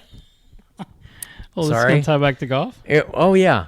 So if this is how you live and this is how you prepare, then all you require is the environment. I don't know what I was about to say today. I don't know what I was about to say right now, but I'm thinking if I'm able to read the room, then I'll know what to say. Mm-hmm. And I'm totally cool with saying I don't know. Yeah. How long did it take you to get to that point? Because there's got to be, again, we can flip. You can flip it on me anytime you want. But like when I started getting asked to speak, I wrote out every speech. Okay, and that's not how my brain works, but that's just how like you wrote it out. That's how my logical brain worked, right? Because I felt like that's what I needed to do because that's who taught me how to present. Said I needed to do it. Now I figured out that didn't work for me because I feel like we're very similar in the way we prepare. But I want to give the listeners that sort of inside look of like what somebody that's really good on stage, because I think you're just fantastic. Like it's like, I mean, how what's that look like, right? So for me, that sort of the more you do it, like it's. I know it goes back to it's a muscle, isn't it? That you strengthen. It is, yeah, for sure. It's like suck, better, okay, good, great. Right. Wow. Right. But there has to be a process. Right. Can I tell you something that's funny? Yes, please. As opposed to trying to, and I promise you, and not only you, but whoever's listening, I promise you I'm not holding back. But I was asked to speak at my university. And the thing that I led off with is that when we played Edwards 40 hands, where I had 40s duct taped to both of my hands, one was a Miller Lite, that was the good beer. And the other one was Cobra, because by the time you finish the Miller Lite, you don't give a shit that it's Cobra. When you had played Edwards 40 hands, I never thought to myself as I finished my other hand that I would be asked by my university to speak on their behalf. And I promise you I led off with this. How was that received? Kind of like how you're receiving it right now. And I was talking mostly to university. I was talking mostly to CCIW. I was talking to 20 other golf teams and stuff like that. The funniest thing is the coaches don't think it's that funny, but the players do. And I'm sitting there going, I promise you, I never thought about getting up and speaking to you in front of in this day. It's reps. It's a muscle. Right. It is strengthened. It is okay if you suck. If you went to the gym and you've never lifted a weight in your life, you're not going to lift that much weight. But over time, it gets stronger and you get better at it. And then you do reach a point. You asked about my process. My process is this. It would be better if I don't know what's coming. I truly believe that. I don't. How do you not know what's coming? You know what the speech is going to be about. Right. Like, what do you, like, I'm just curious about. Those weren't my slides today. Those weren't, I did not create those slides. I was every bit as surprised as you. I was like, oh, that's a nice slide. I didn't do that. So, but if you live it, you can talk about it. Sure, yeah. And improvisation. Yeah. And I'm from the second city, so city. So yeah. If you're saying I'm good at it, then thank you. But I'm not saying that. But the reason I'm good at it, that's what I want to know, is they put something up, and then I can just go, because I've thought about this for a long frickin' time. Yeah. So it's a thought process. Yeah. Like if I had to like dive into your from the outside looking in. Sure. Like I was observing you all day today. Oh, boy. You have a lot of great stories, right? That's experience. Yeah. You know what I'm saying? Like and that really attaches yourself to the audience. It allows them to connect to you. And, you know, and you obviously have a lot of tour experience, which makes it even more relative, right? I mean, good or bad, like that's reality, right? So it's like that was probably the biggest thing that I took. I'm like, that's yes. Some people really are coming for the nerd stuff. Yeah. And some people are coming for the stories. Right. So if I can say it simply, understand the room that you're speaking to. For sure. Know who you're selling to. there is, and by the way, this doesn't mean you have to get up in front of people and speak, because I know great coaches that could not do it. You and I have spoke about this. Right. I learned about this, honestly, through my mother, through real estate.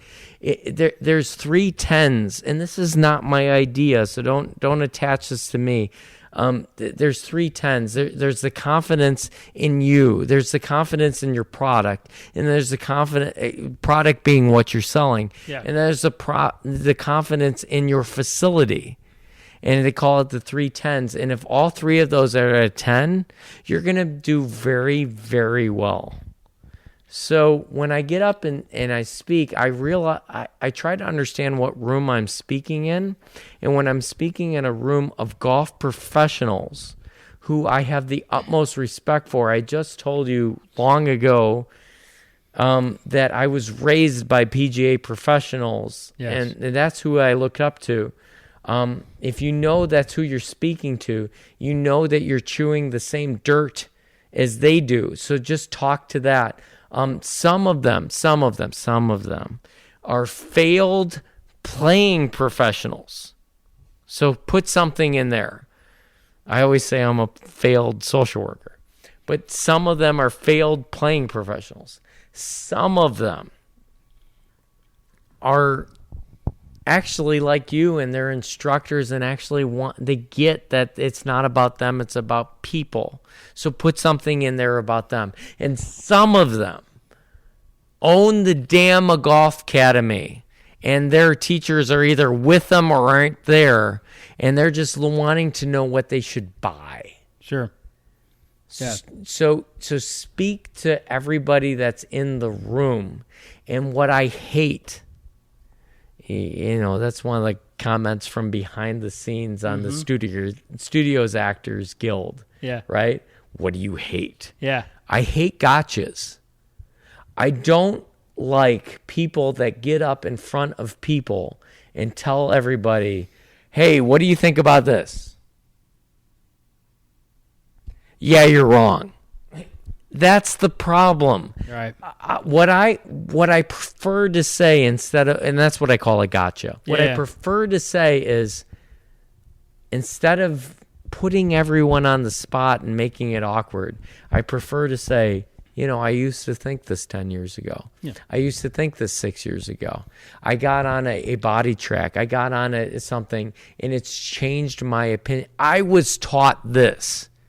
And then I'm quick to say, listen, I was okay. I was okay. Most of the info I got was good. I'm just talking about maybe the other info. And I never name that person. I love my passion in terms of speaking engagements is to use technology to approve the validity of the previous generation of instructors. That's what I like to do. I know there's a lot of people that have climbed up the ladder doing the opposite. Like, let me look at the number one teacher and let me tell you everything wrong with it. Sure. If you're doing that, I can't tell you that it doesn't work. It does work. I can tell you that I sleep fine at night, and I'm not going to go that way. There's something called business ethics that I learned in the movie Billy Madison. Here we go. And I'm sorry if somebody said it wrong. That doesn't mean they're stupid. That means that they had the confidence to say it long ago when people didn't have the confidence to say it. I don't single them out. I don't name them by name. What I like to do is use technology to name the genius of the previous generations. And by the way, some of those names got some things wrong, but I like to focus on what they got right because they had results with players. Sure. So no technique stuff, right? Like it was. So what you're saying, it was a lot of trial and error, right? Yeah. And then, totally. Yeah, a lot of trial and error, and then basically, what I'm a big fan of is keep doing it. stop stop trying to like overanalyze it and just keep going. You're going to get better, right? But I mean, it sounds like so you always put a title on these things. Yeah. And I hope I give you a better title than this, but if I don't, hashtag keep going. Yeah. Just keep going. There it is. Don't stop. Keep showing up. Just, oh God, keep showing up. Keep showing up. Yeah, right. It's funny. We were talking about my son playing at Tennessee Tech. Shout out to Coach Smith, the assistant coach. Nick, we do FaceTime lessons like on the nightly. He says, Coach, she tells me keep showing up. I'm like, that's fantastic. Right? Is that not the best advice? Right. If whatever you're going through, keep showing up.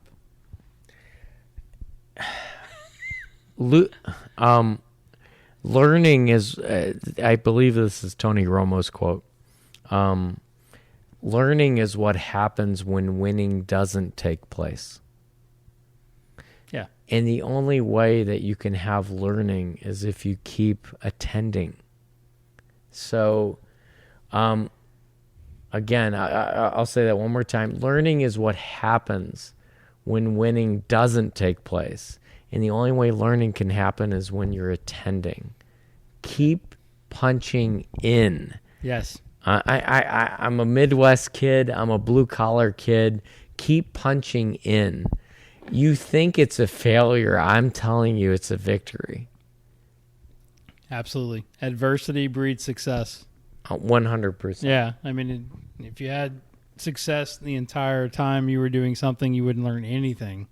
And it wouldn't mean as much. And I'm telling you that I'm the worst guy to have as the guest on this because I've learned so much from the interviewer, where he told me, on the next gathering of top 100 or whatever, you're coming, and I'm not going to take any of your bullshit. Yes.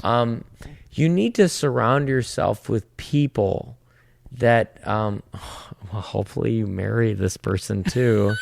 You need to surround yourself with people that bring the best out of you.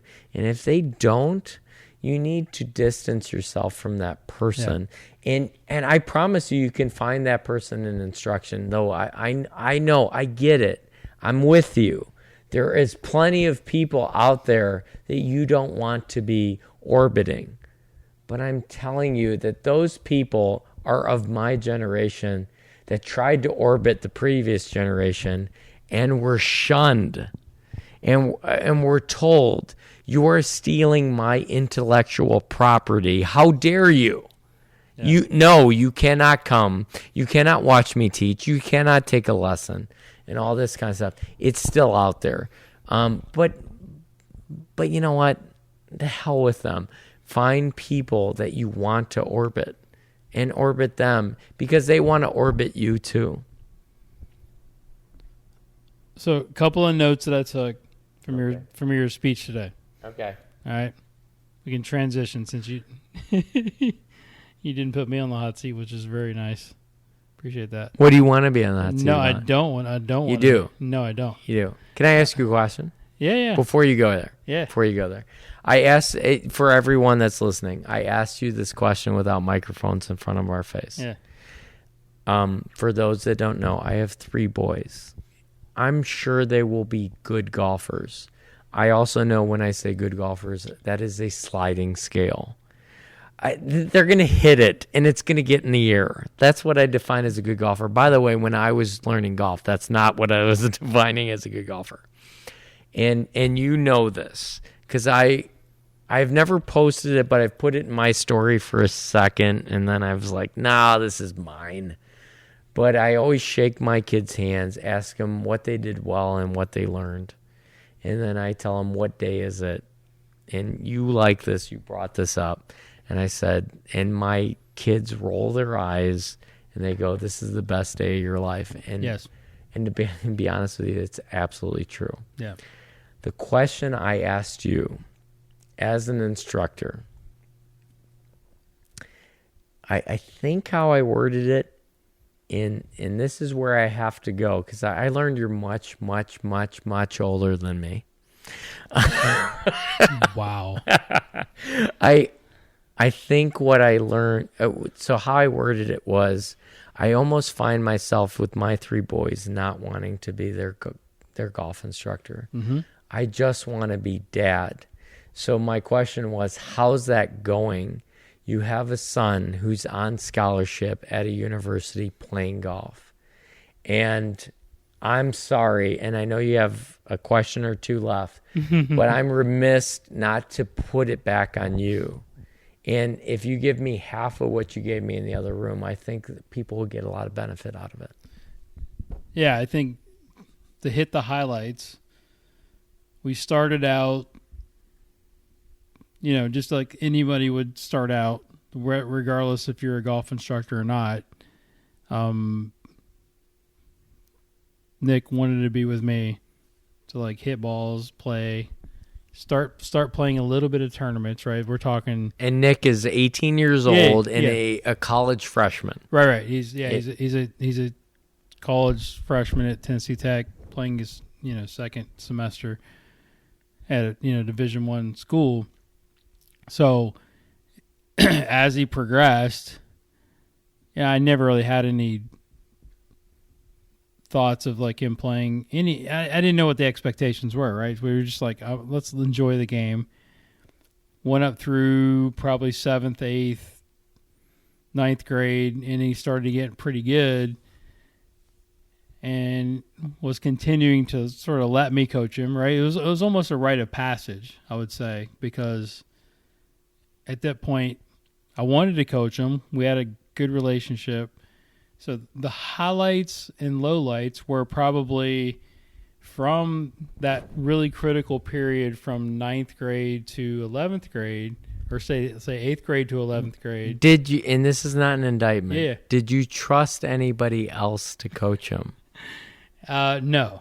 That's probably the thing. And that's honest. Yeah, no, it's completely honest. And I think if I had to give you advice out there, I would say if you have somebody in the area that you would trust to teach your kid, definitely be the best option.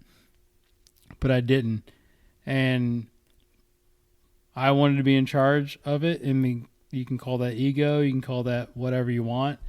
But at that point in his career, I thought it was good that we were together, and he was in agreement with it. So we did pretty well, and then we sort of worked up through when he started to get really ultra competitive, started shooting in the upper 60s, lower 70s, then we started to have a few issues in some lessons where whether I wasn't being the best coach or he wasn't being the best student. And my wife intervened and said, hey, let's have a meeting. Let's talk about our issues, and come to find that I wasn't treating him equally to the other kids that I was coaching, because he was playing against all the other kids that I was coaching. So that's one element of the issue. So something that you shared with me is that people that were paying full freight were getting, we'll just say an hour. Right. They were getting an hour, and Nick was getting 10 minutes. Yeah, absolutely. So that was one of the things you brought up, is like, you're just giving me 10 minutes in between lessons or when you're passing by the range, and you're giving these other kids an hour to 2 hours. And that was a big eye-opening experience to say, yeah, you're exactly right. I'm not giving you the same experience as I am my other kids. And so we started scheduling weekly lessons. And also, like the one thing I shared with you was just the verbal commitment to changing your persona from dad to coach. I literally would say, okay, I'm putting on the coach hat. Now you're putting on the student hat. Let's have an agreement on that, right? That's a big part of it. Very much a two-way street. Yes. Yeah. So if you're relinquishing dad, he has to relinquish son. Absolutely. Yeah. It was a lot of that, because it was one thing for me to change, but we both had to change and kind of come together to an agreement of this is what's going to allow us to be the best team, right? And I think that's when, one, our relationship as dad and son got stronger, but also it was, it was better for him as a golfer. All right, we're going to take a short break and let Jake catch his breath a little bit. But you don't want to miss the exciting conclusion of this conversation. Thank you so much for hanging in. I want to miss the end of this. So let's get back to my conversation with Jake. All right, where were we? So I think the biggest thing, after all that you've shared, is that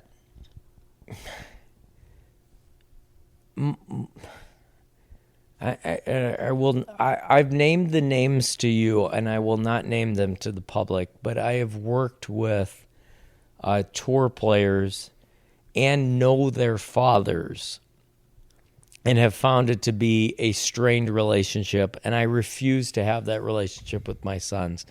You guys already know my background, right? PGA Tour Rookie of the Year is of no interest to me at this point.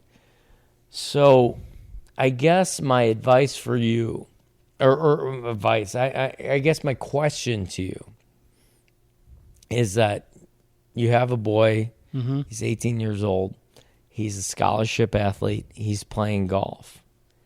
What advice would you have for, again, we joked about this, you're 10 years older than me. Almost, not quite. You keep saying that, but I feel if we round up, it's 10.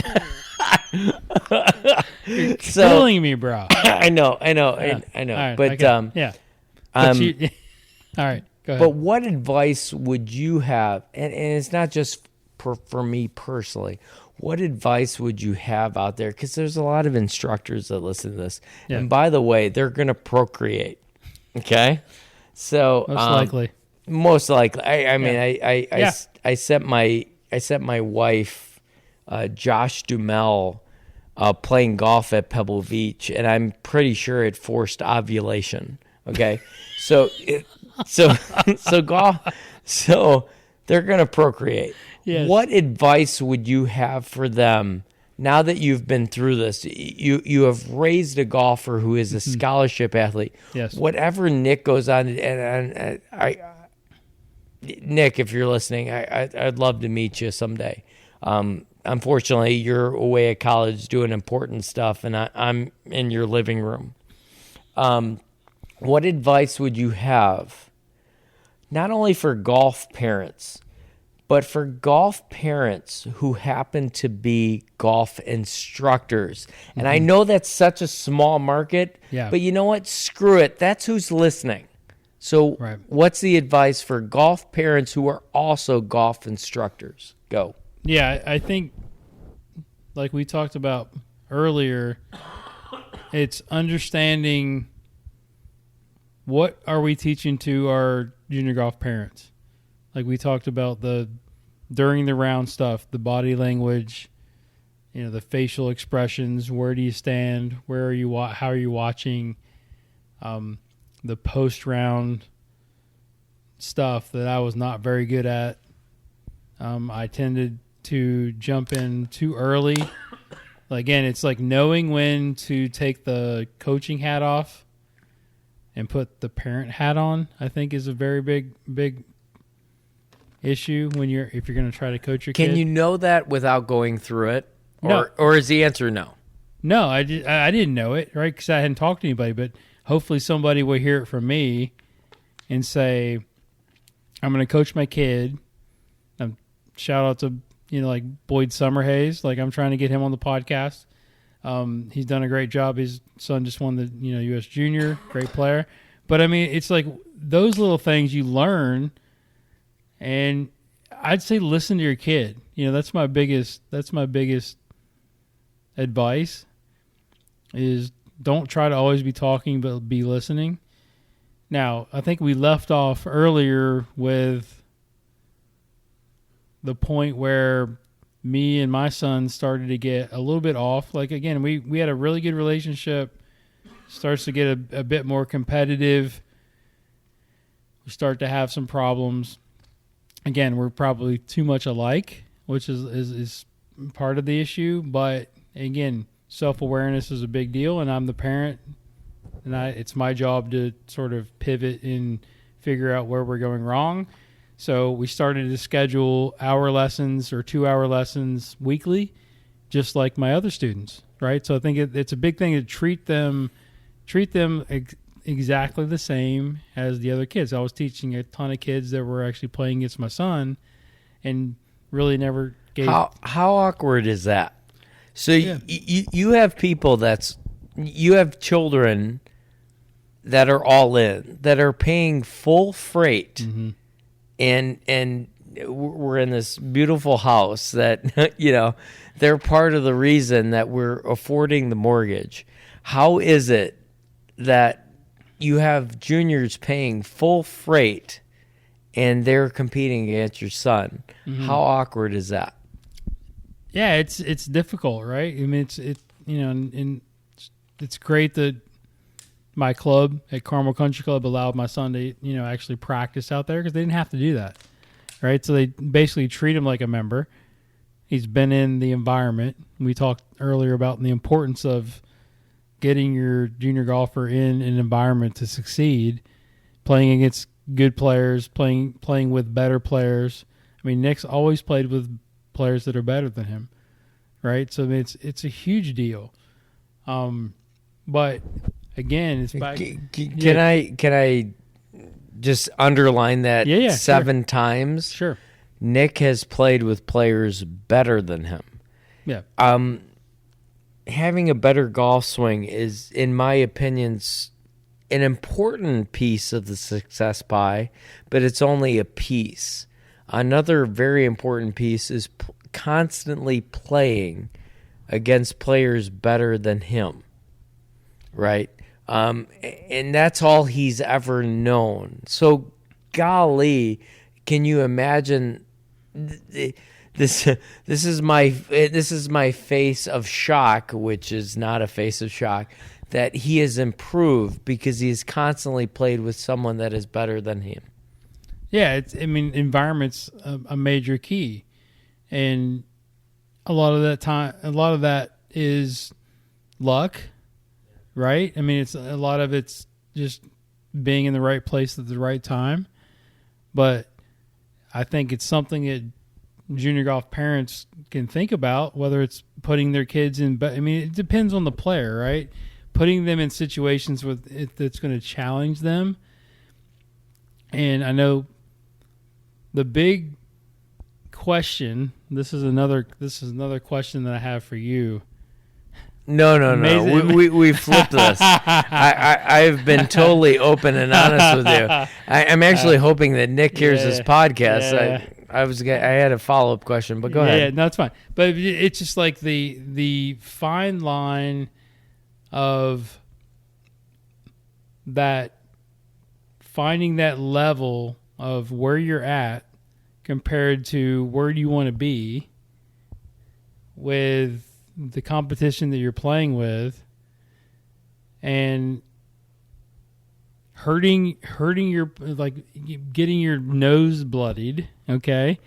Hurting their confidence versus playing them in easier tournaments where they're going to win all the time, okay? So give me your thoughts on that.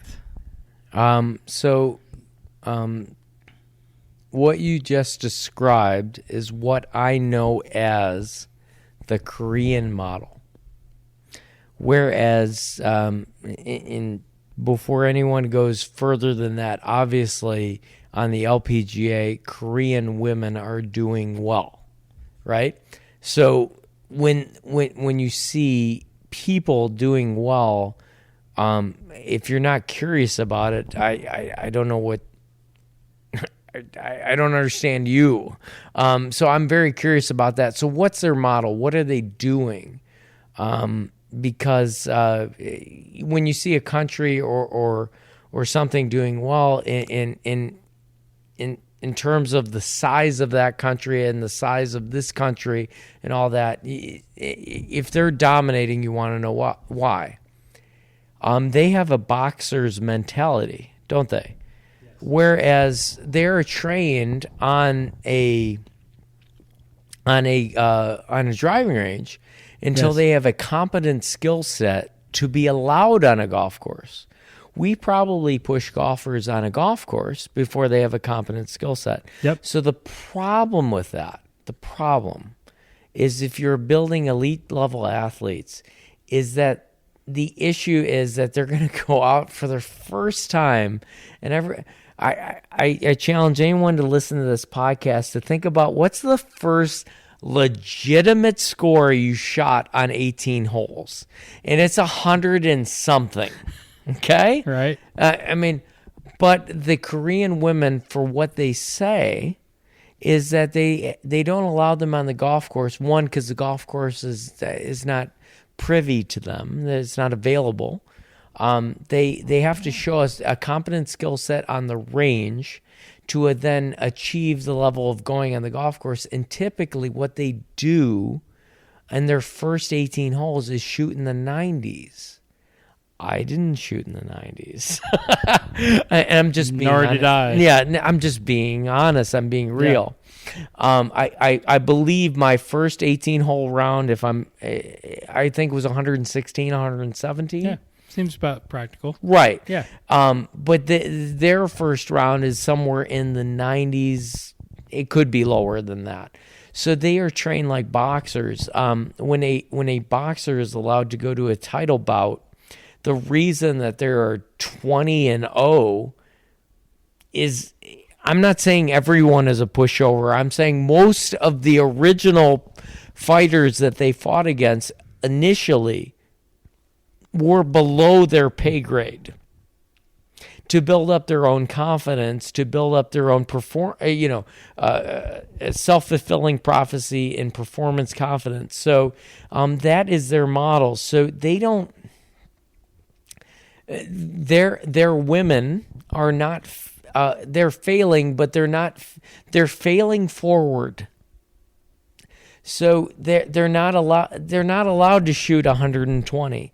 They're going to shoot 90 or they're going to shoot 87 or something, which we know is still not a tremendous score. But holy smokes, if that's the first score you ever shoot, there's nothing but up. There's nothing but better. It's a pretty good ceiling. Yes, there's a pretty good ceiling because my old man would only shoot that now, and he's been playing golf most of his life. Yeah, so. it's the difference between sort of random practice versus block practice. Correct. And there's arguments for both sides.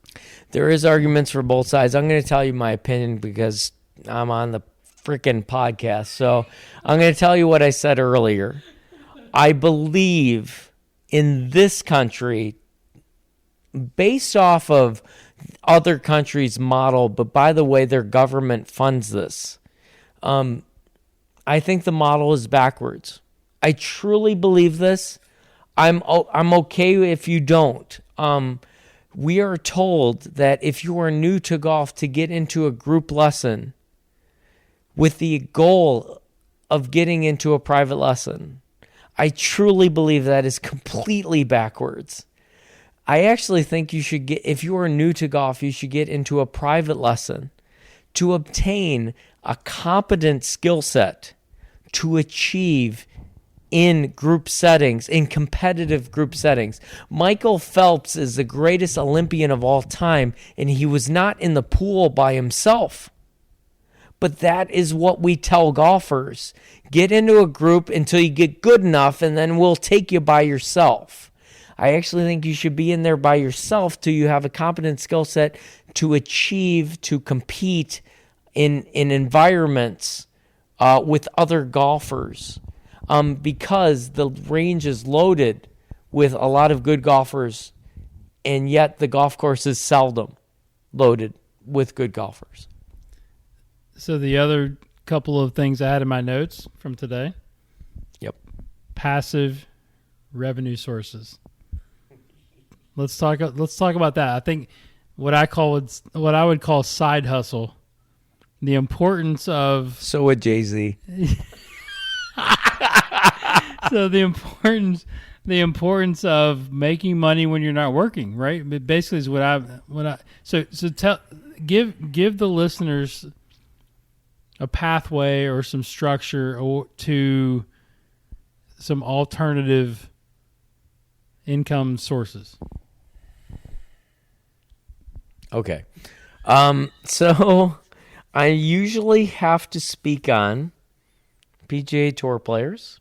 I usually have to speak on technology, and that's fine. And you know what? To be honest, that's why I'm on this podcast with you. It is.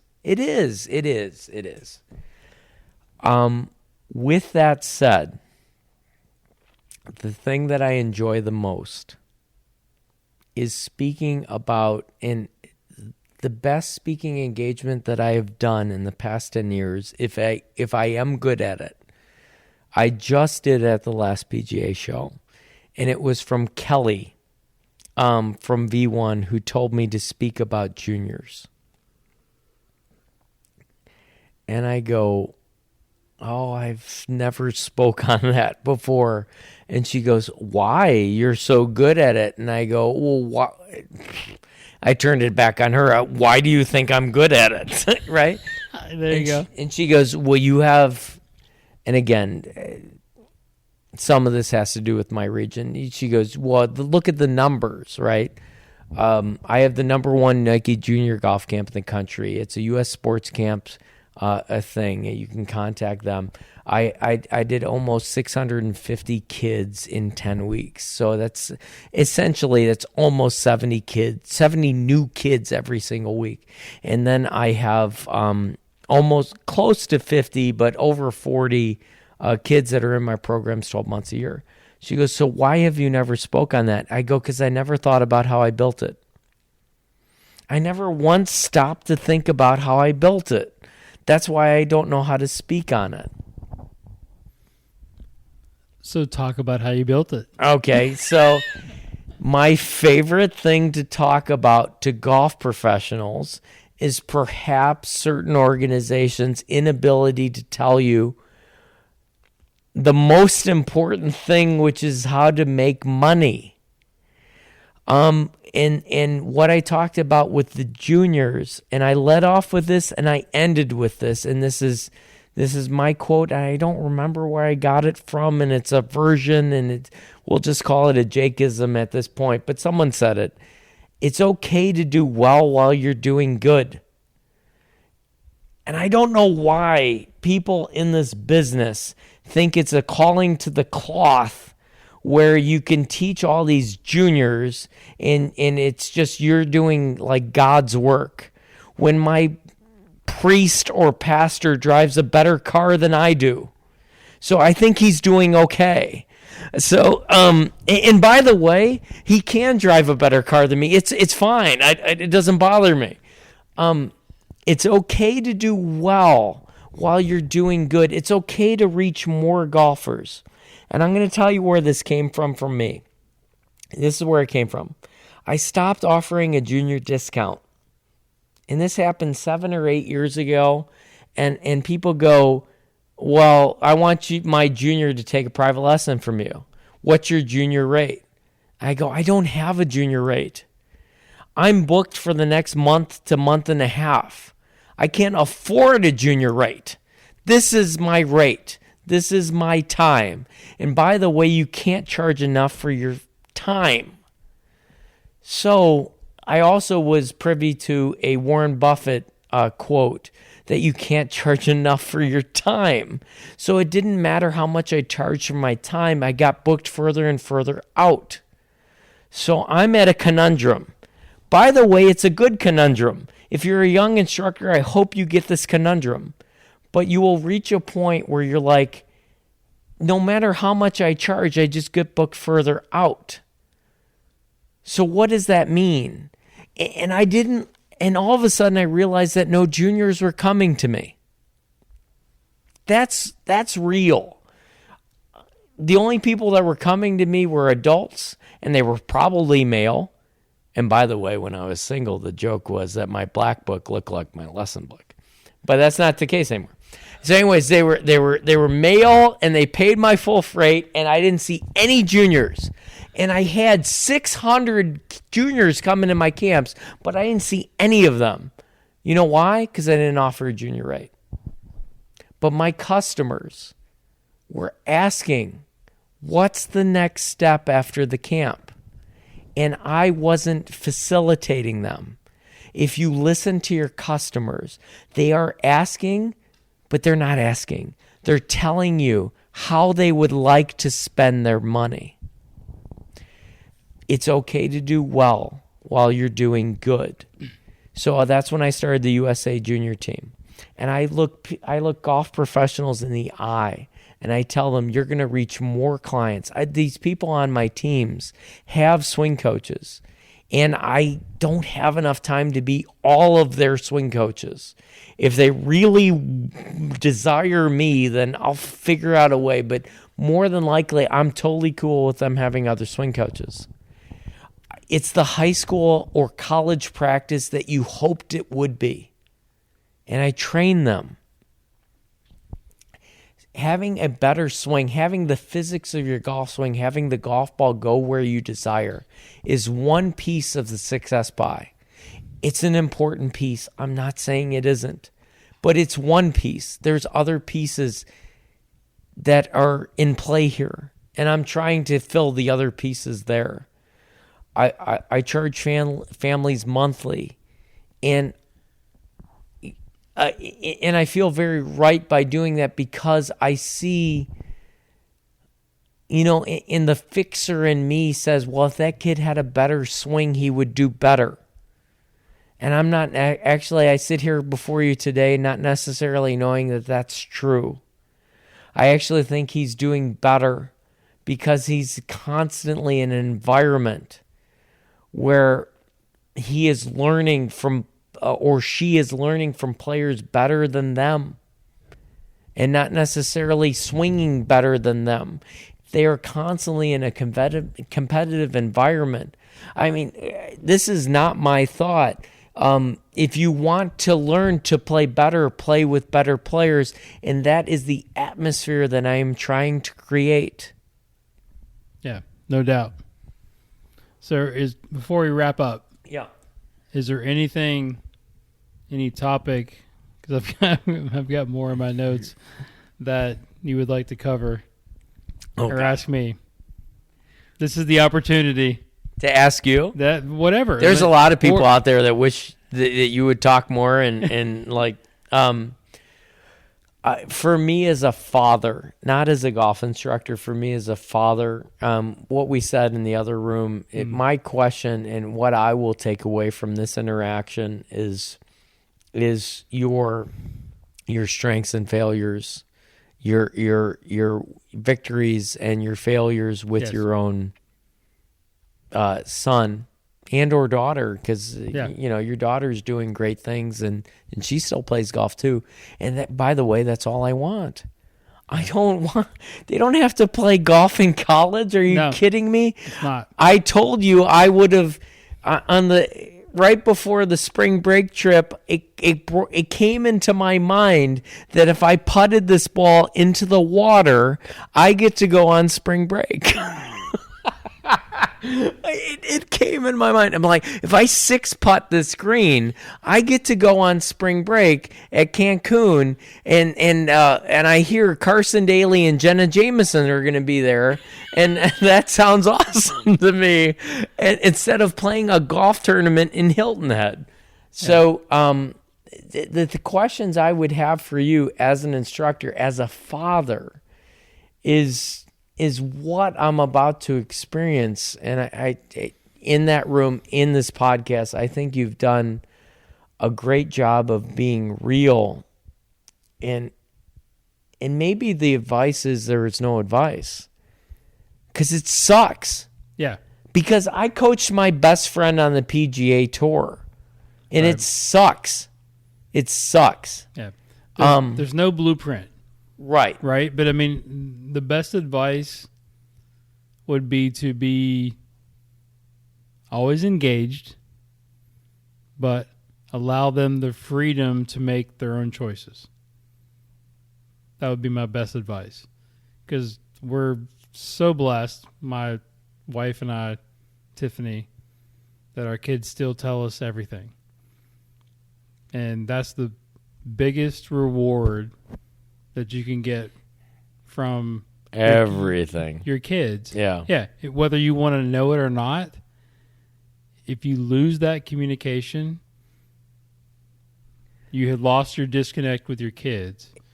I ripped off Tony Robbins today, and he deserved the plug. I said the quality of your business is the quality of your communication. Mm-hmm. And I'll take it back to his quote, not mine. The quality of your life is the quality of your communication. Yes. And that is the absolute case with your children. Yes. So you have learned some things that you didn't want to learn. Right. But at the same time, the quality of your communication is 100. Yeah, it's a two-way street, right? So do you not want to know what's going on? Absolutely. Yeah, you want to know. You want to know what's happening. And every time I hear that uncomfortable saying or video come across, it's like I feel blessed because I'm like they have the wherewithal to say, hey, I've trust my parents to not judge me, okay, and say, hey, you're an adult and you can make your own decisions and you're going to love me regardless. And that's the thing that I really take from that. To put that back on me, my mom wasn't preaching abstinence. Yeah. Because that would be a very easy argument to go down. Sure. Authenticity is more important than what you think they should be doing. And you and I spoke, and we don't have to go down this road, but you and I spoke that perhaps for your children, that they use your flaws against you. Yeah, but that's a moment in time. When they get further away from this, they will appreciate the fact that you were authentic. Right. And the fact that you said, it's like you asked me about speaking. I told you I don't like gotchas. I really like to bring people in to being authentic with your own children and saying, hey, I struggled with this. Yes. And to quote you, do better than me. Right. And he said, or she said, well, you did this. That's okay.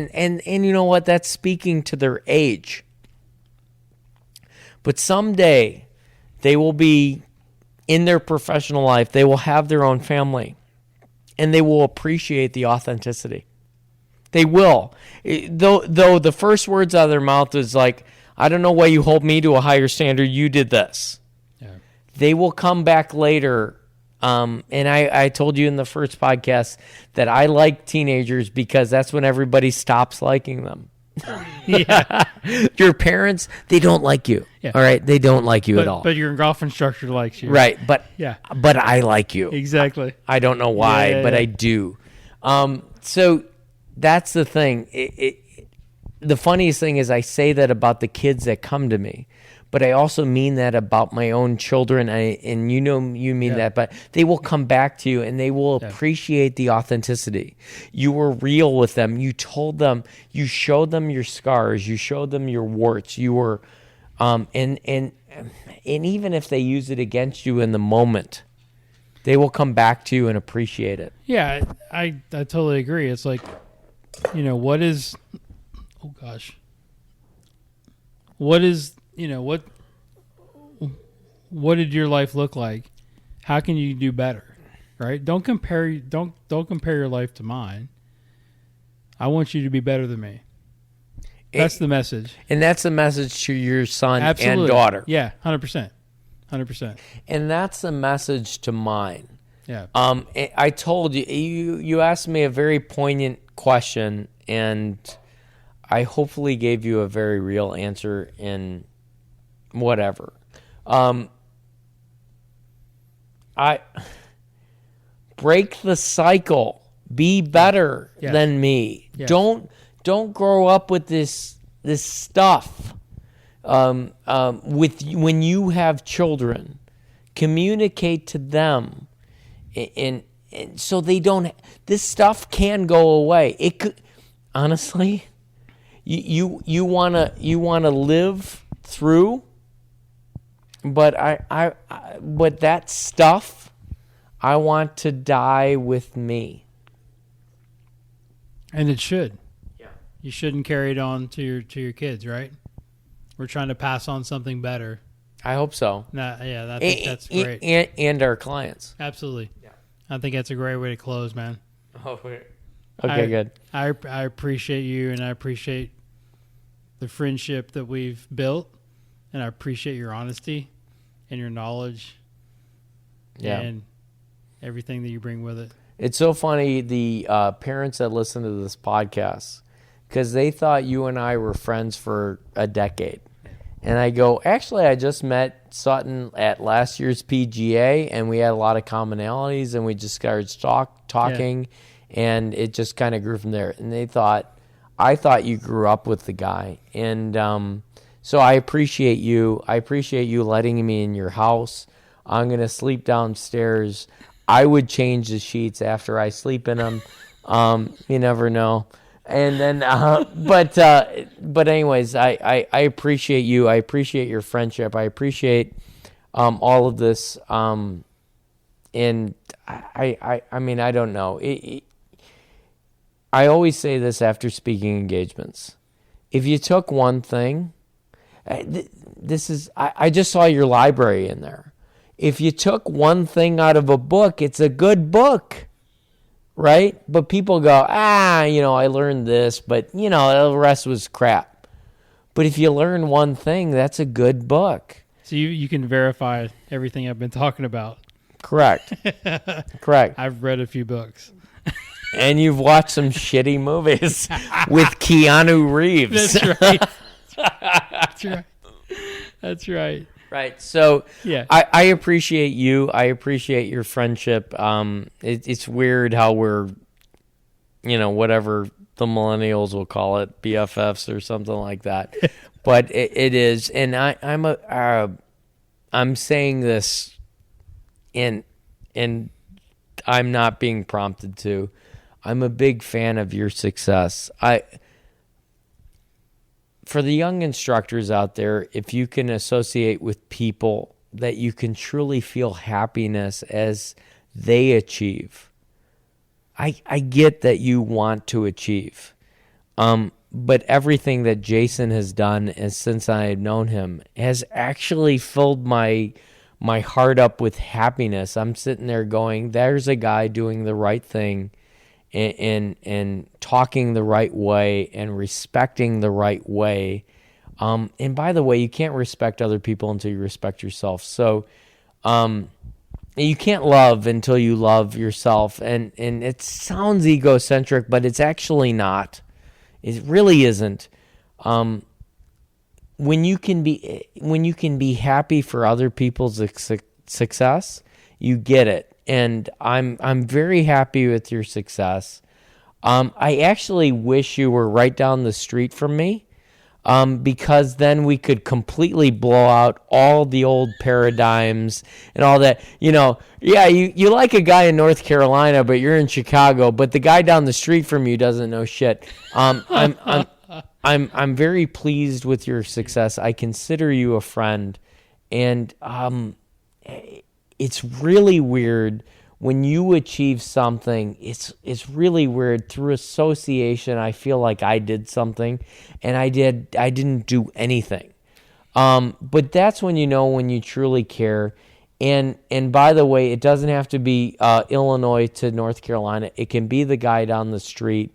I have a great deal of respect for people in Illinois and so on. So with all the top 100 in golf magazine and all that kind of stuff, when you achieve, I achieve. I'm sitting there going, I'm a fan, dude. I'm sitting there going, I know that guy.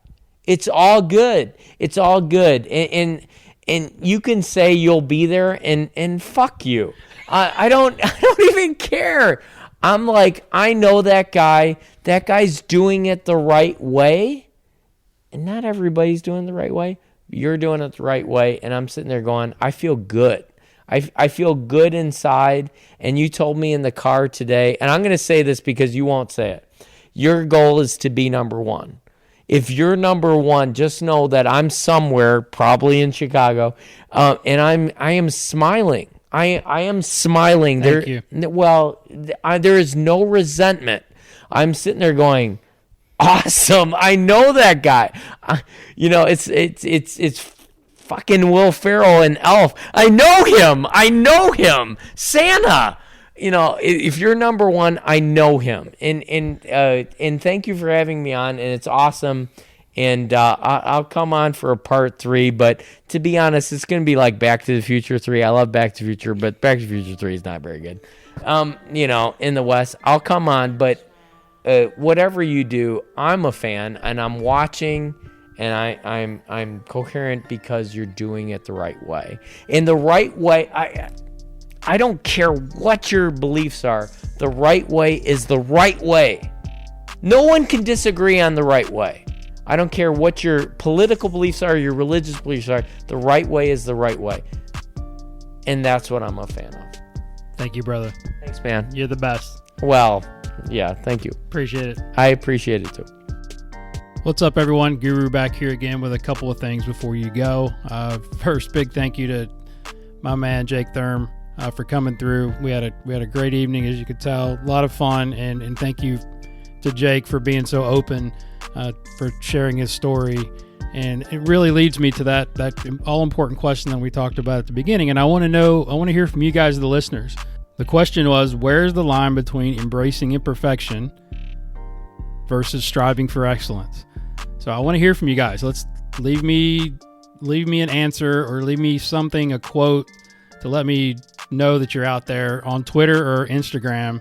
And I appreciate everybody's support. It's been fantastic, and I just want to get you involved. Let's get some answers going on social, and also make sure you follow Jake at Jake Thurm Golf, and you can send them to Jake as well. I'm sure we'll be posting this all over our social platforms as we go forward. Thanks again to our sponsors, nbdhemp.com. Make sure you use the promo code GURU20 for a 20% discount for life. And make sure you go to the App Store and download the Golf Guru app. I'm giving this thing away. $20 a month is nothing for what you get. The Facebook feed, the live lessons, the drills for you players and or coaches out there that are curious about what I'm doing on a day-to-day basis. Check it out. Also, check out my website at golfgurutv.net. We can find old videos, articles, information on my teaching and coaching. It's a lot of great presentations on there that people probably don't even realize, some old Guru workshops. So go dig into that. And if you have a question or comment, obviously hit me up on the DM. I appreciate all the DMs that I've been getting lately. Be patient. I'm trying to answer them all. But if not, if you want to email the show, golfgurushow@gmail.com is the way to go. Also, Kevin McLeod and Zach Mullet, thank you for the music. And leave me an iTunes review. I appreciate all the reviews that we've been getting. Leave me a 5-star rating. That would be cool. And as I leave you with the infamous Jim Rohn quote, RIP, my man, study, practice, teach, and then pass it on. Thank you for listening. I'll talk to you next time.